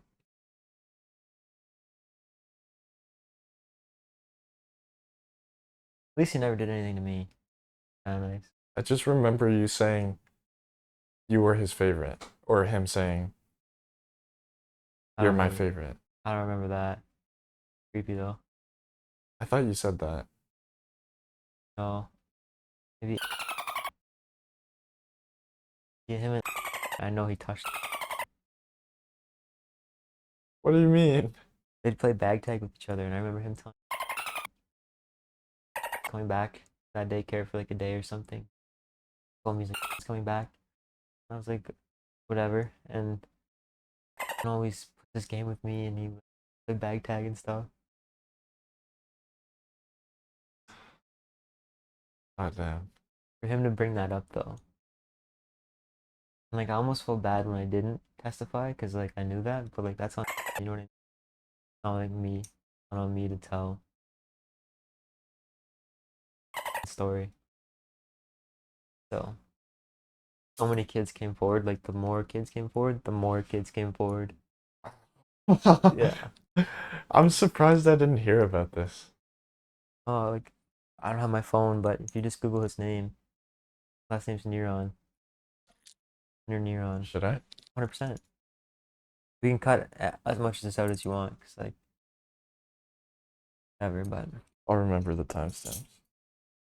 yeah, cut out any names I've said. Enter on. And this is why he'll never get a job again. I like how your phone vibrates. What language is that, Felipe? Chinese. So I have, wow, Xcode.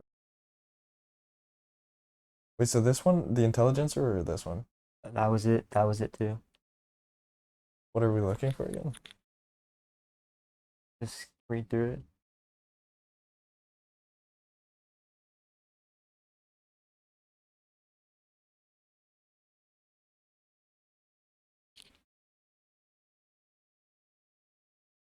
None did. Oh, sorry. I heard you. Showed him. Yeah. The one sent a photo of himself.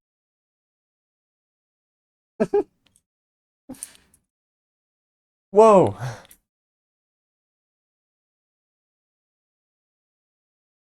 Hurley also said, Where? Don't stop.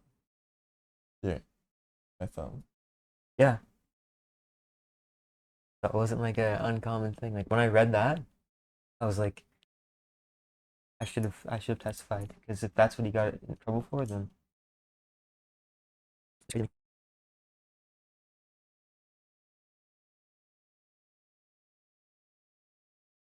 Wow. That report also found Neuron to be of above average risk of reoffending. And they're just saying 4 years, okay? yeah. But 4 years, I'm never being allowed in a public place again. Jeez, yeah. I think it says that somewhere on there. No public parks, no schools, nothing. That's insane. He's not allowed on the internet. Can't own a device that has access to the internet. Oh my goodness. It might say that in there too.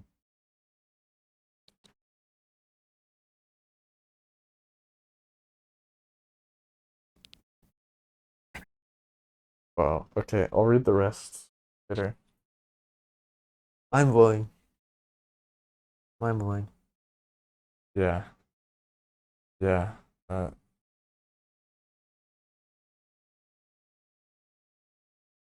wow. I was always like, as a kid, I was always aware of those type of people though.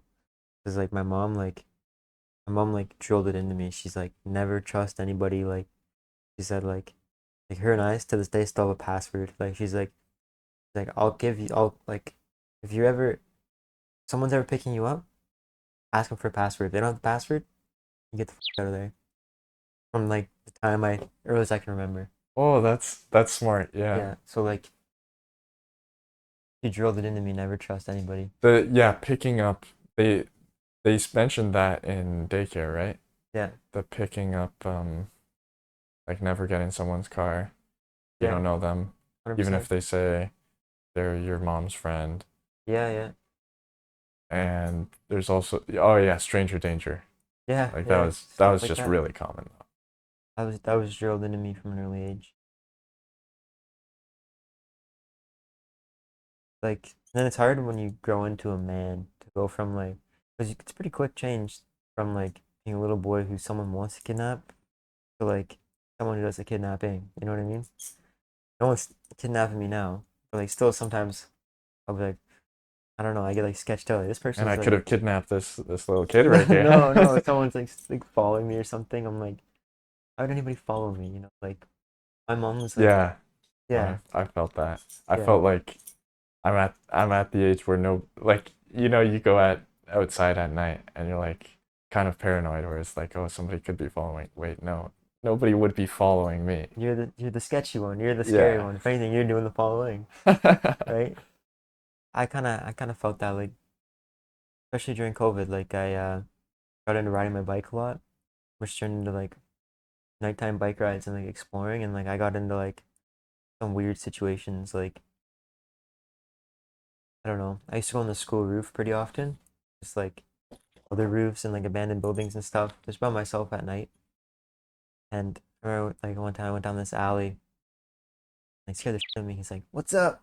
Like this homeless guy just hanging out there, and like I don't know, like then you're like in the moment you're like freaking out, scared, but like anything, you just found this guy's little hideout. He's probably scared of you. Yeah. That was a big thing exploring with Connor. Like I'd always shout out. I'd never like be trying to hide from a homeless person. I'd be like, I'd just shout out, "Hey, we're just here." Like I'd be so loud. I'd be like, "We're just taking pictures. I want nothing to do with you. If you don't want to be seen, you don't want to be seen. If you want to say what's up, say what's up." I said, like, we're not here to bug you. If you want us to leave, just say so. Nobody ever said anything back, but like one time we found this house, an abandoned modern house, and it's like probably a 20-minute walk down a trail. There's no other access. Like it was probably such a beautiful home at one time, but it had been like destroyed. When we got to the basement, I heard like instant like noise, and I was like, okay, stop, like shouted. I said like, if you're in here, like we're coming to check it out. Like please make yourself like known so we don't scare the shit out of each other. Nothing, nothing. And then somebody moved, like trying to Ugh. get farther away. And I'm like, hey, like I can hear you in there. Like, please, like we're not gonna come in if you don't want us to. Just say something. And it just sounded like someone was hiding. Like I have a whole, it's like a 5 minute video of me trying to talk to them and get them to talk. And eventually I just said to Connor, I'm like, we're not going in there. He's not like he's trapped there with like something to smack us with, like another big fear of Yeah. mine when exploring other than needles is booby traps. Someone setting up like leaves over like a knife that's sticking straight up, or a lot of them now are homeless areas, right? Like where homeless people will hide, hang out. So like they don't want other homeless people stealing their shit. Oh yeah. So like just like in the back of my mind, fear like this floor could be it's a piece of plywood over a massive hole, but he could have his life savings back there, sort of thing. The weirdest one, I think, my weirdest encounter. Connor and I were in this factory, and like the winter season, so you kind of expect like a little bit of rain and whatever. So like we're in there, and we're on like the third floor, and it's a massive factory. I can take you to it sometime in Gan, and Yeah. I've been in there a few times before, but like we were kind of like checking it out. Um, but we could hear like this rain the whole time we were in there, not thinking a thing of it, like just water going through an old building. And we get up to that third floor, and there's like a rack, um, with it kind of like clicked instantly because I see this rack, and there's someone's like full clothes on it, and shampoo bottles, stuff, and shoes beside it. I look, I can hear exactly now where the water's coming from, and it's the showers of the bathroom. Someone was showering in there. And meanwhile, him and I were just shooting the shit, talking, laughing. We both just froze, and we're like, let's get out of here. Or some naked person comes out of there. Like, we're like, what the frig? But there's this abandoned, I guess, amusement park in Kingston. They have like go-kart track, all sorts of that kind of That'd be thing. fun to explore. Yeah, we were exploring it. We found this old restaurant building there. There's this other old building there. Went in this one room, and it's like, I'm not even kidding, like this deep on the floor of like the amusement park's cash, like their currency. It's like monopoly money kind of thing. They were so rich in it. We had so much of it. It was kind of funny. But we went there at night one time to check it out. Just because like there's not really any parking or anything. Like you're there in the day, like you're on the side of the road and then walking, and it's like, kind of off of a highway. Went there at night, and there's a motorhome parked there. Kayaks are spread out and everything. We wanted to like check it out, and I shouted again. I said, "If you're in here, we're just looking, right?" Nothing. Like they don't ever answer, and when they don't answer, I'm not staying. They were like, "Yeah, you're good. Go look around, or no, get out of here." whatever. But I'm not staying. Someone's like in that because that puts you in like flight or flight mode. Like not me, but them. It'd be like someone coming into your house in the middle of the night, being like, "We're just looking around." You'd be like, "Boom, boom, boom, boom, boom, boom, boom." So when you have nothing to really live for but a drug, you have no money, no family, Yeah. you don't give a shit if you accidentally stab some kid. Like, who's ever gonna know it was you? Yeah. So I'm just very cautious of other people. Like, I'm not scared of like sounds ghetto, but like to run from the police if I'm exploring an abandoned building. If I'm on the roof and I see a cop down there, I'm just gonna leave a different way. Like, I've been Connor and I were in one again, and this one was like I think we were the first people in there, other than one person, because we found this forum with like abandoned buildings on it. Like one post that we found tagged it in the middle of nowhere, like in between Kingston and Ottawa. Some back road. It was a gas station slash house. Like, okay, we gotta go see if this is still there, like whatever. We get there and it's exactly how it looks in the pictures. And checked all the doors on the outside. There's nothing. No way to get in. So I'm like, okay, I have an idea. Just get on the roof and see like if there's a way in that way. We put this lazy boy that was sitting beside it, put it up against the shed, which was like pretty still hard to climb up from the shed. From the shed we went onto their garage, and from the garage we climbed onto the actual roof of the house. And the top of the house was like this window on the backside. I pulled it open, it was unlocked, no screen. So I hopped through it. And I'm like, this really feels like I'm in someone's house right now. It smelled like somebody's house and everything. Everything. There's like a computer desk like this, but it's like I'm not even kidding, like a 2003 computer.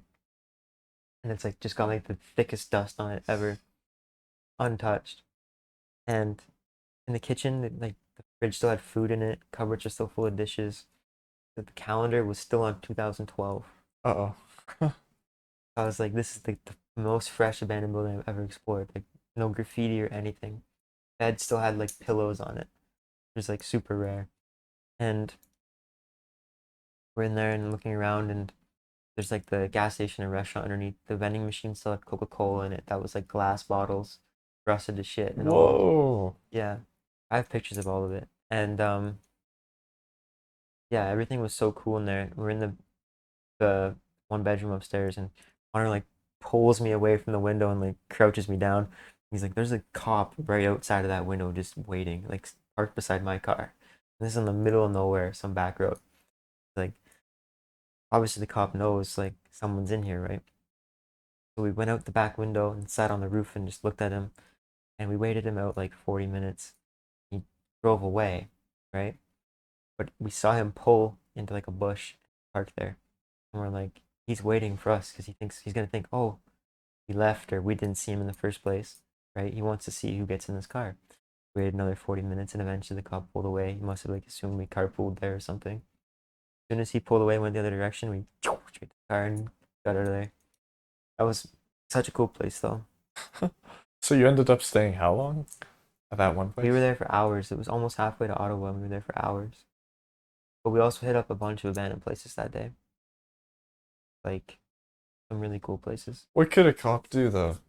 Like he couldn't really arrest. Could he arrest you? I'm not really sure. I think trespassing, but Yeah. who's he to say it's not mine, right? As far as something like that goes, like he doesn't know who lives there, who owns it. Like that's a crazy thing right now. If I come to your house and I say I live there and I own it, cop, it's not up to the cop to decide that. That makes sense. The cop can't say, then you have to leave. I can say, well, this is my house. I've lived here. He has no right to say no. So like, if you go away on vacation and Wow. somebody moves into your house, this is like a common problem. Somebody moves into your house, so you're gone, you come back. It takes years to evict somebody, and you can't do anything about it. Cops can't. So it's such a crazy thing. Didn't know that. Yeah, Cool life hack. the common problem as far as like landlords, 'cause they rent out and then the person just stops paying rent, and you're like, well, you gotta go in. Okay, see you in court 2 years from now. Yeah, exactly. So you have a property you're paying a mortgage on, and can't get the person out. Cool. You could really mess with them though, as the landlord. Kind of. You could like stop all the utilities basically. Yeah, You no, could, but then you get in trouble for human rights. yeah, that's true. Ah, I watched a whole documentary on this a while ago. that'd be nice to look at. I always like looking at loopholes, things Yeah, like that. how to live So for that free. that sounds very interesting to me. My neighbor, my old neighbor, they were renting the house. He got sick with cancer and stopped working, so she said, "I'm not gonna pay rent anymore."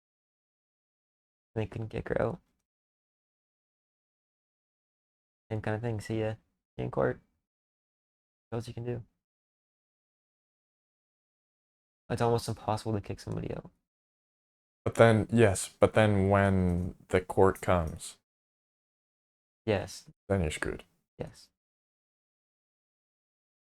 But you could just run away.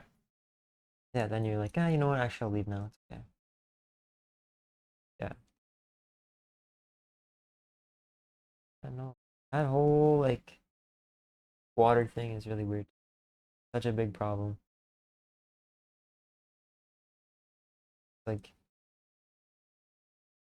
the you and I that were at the Kingston Beach, and the guy was like, "Where's my lighter? Where's my lighter?" I've been there enough. I've been to that beach a few times, and there's always usually somebody there yelling, nothing, freaking out. What the heck? Oh, it might have been. Was it with like Daniel and all them? No, that's why I think it might have been. Hmm. Took a girl on a date there one time, and there was a guy freaking out. The Kingston? Yeah, well, she lived at Queens, Oh, like how did you meet her then? Tinder. In my Tinder era, there was a lot of Queens girls. Kingston? You just set the range to infinite? I lived in Gant. Oh, okay. Yeah, no, I wouldn't drive that far for a girl. Not at all. Put kilometers on my baby, but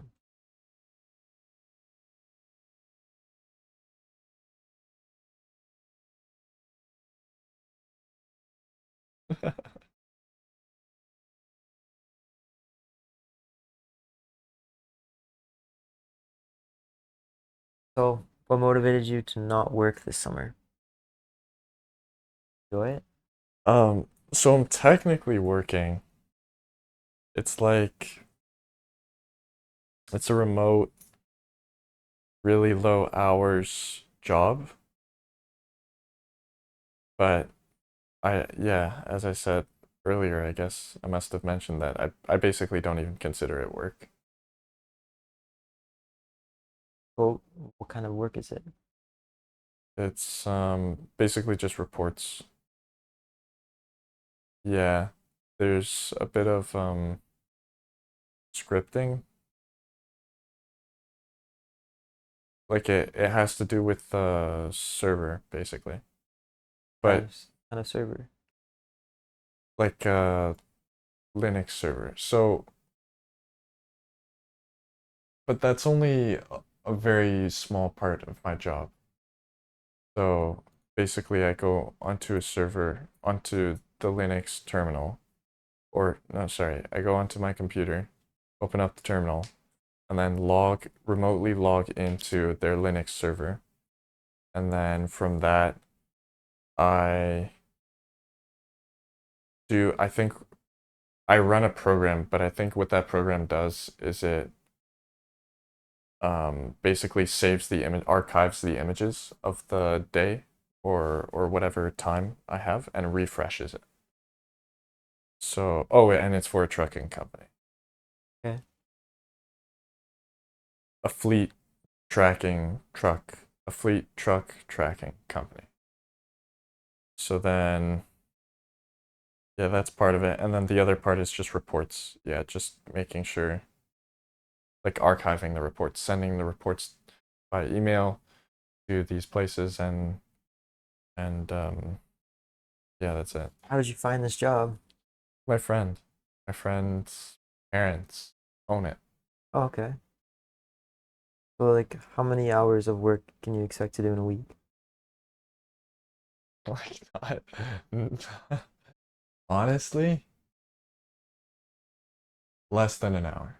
In 1 week? And how much would you Yeah. get paid? 350 per month, I think, I thought you were or gonna like say per time. for 4 weeks or something.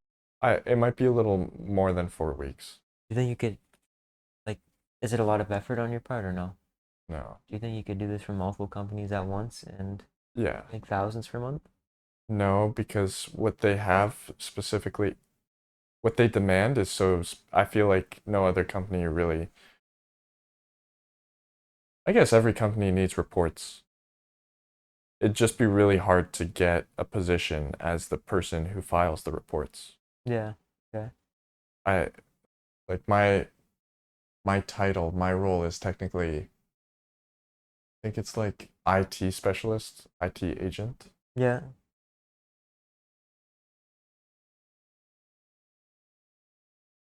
A cool job though.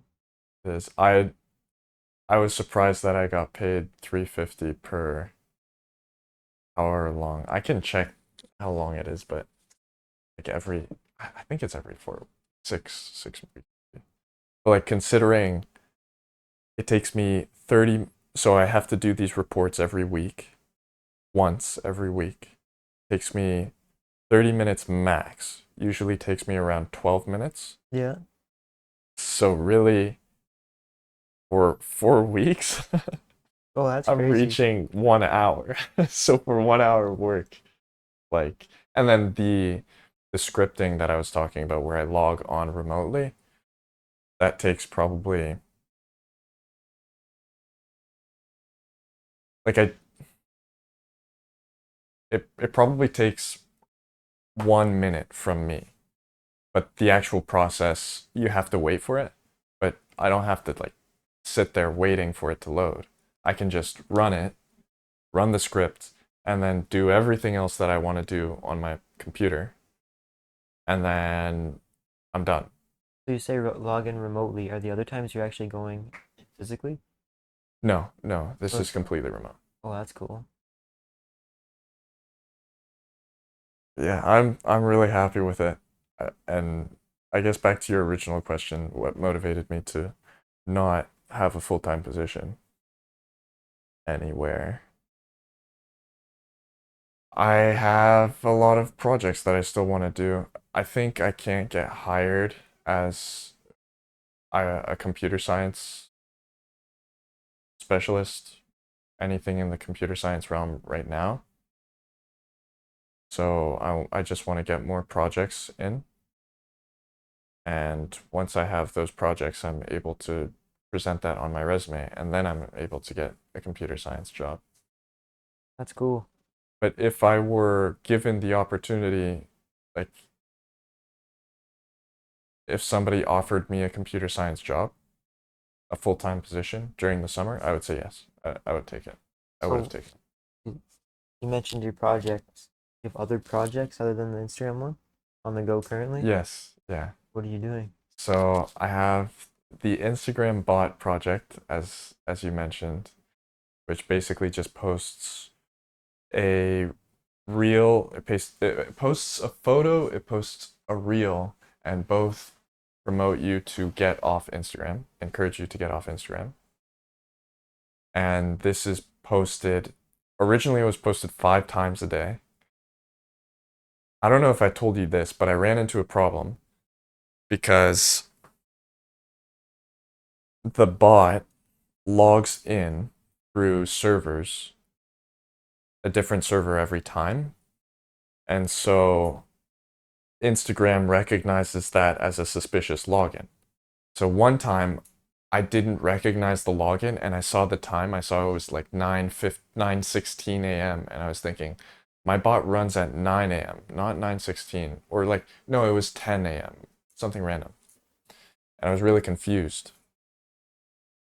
So then I said, yes, this is a suspicious login. And as soon as I did that, it said, you now have to log in, you now have to use two-factor authentication. I was like, oh, that's not great. That won't work for me. So I had to abandon that original account. And now I have a new account. Now I'm not going to make that mistake of saying it wasn't me. Because who's going to hack into like a bot account? Yeah. And oh, and the thing with the two factor, I can't turn it off. It's a specific program that Instagram implemented where popular accounts cannot opt out of this. So once you're locked in, once they give you this feature, you cannot say no to it. You can't undo it. So I just have to make a new account. And yeah, now I have this new account. And the other thing is Instagram recognizes if you post too many times, it recognizes that it's suspicious. So I set it currently, I think it was just yesterday that I changed it so that it posts only twice a day instead of 5 times a day, which is much more reasonable. And it'll still get the same job done. Yeah. What's the other project? The other project, so Instagram, I made a DVD screensaver. Yeah. So you can adjust the window and the DVD thing bounces exactly like the DVD logo would. On Instagram? No, this is just on a website, Okay. A on web. a page. Yeah. So it just I thought it was I really wanted to do that for the longest time because I thought that DVD bouncing thing was so satisfying. You know what I'm talking about, right? Yeah. Yeah. Yeah. And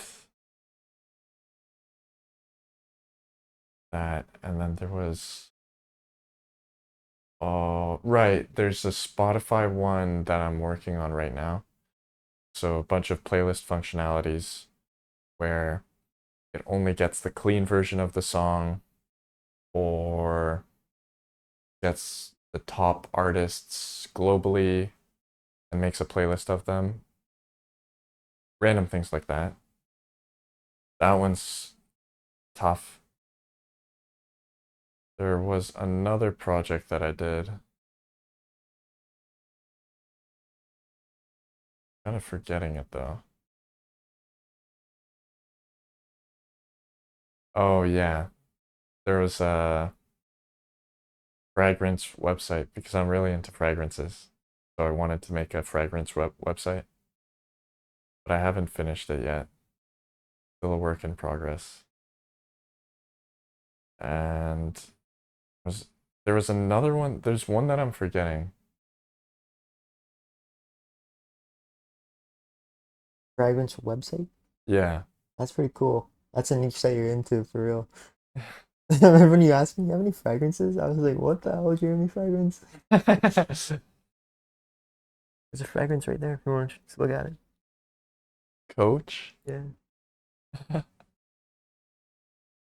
Yeah.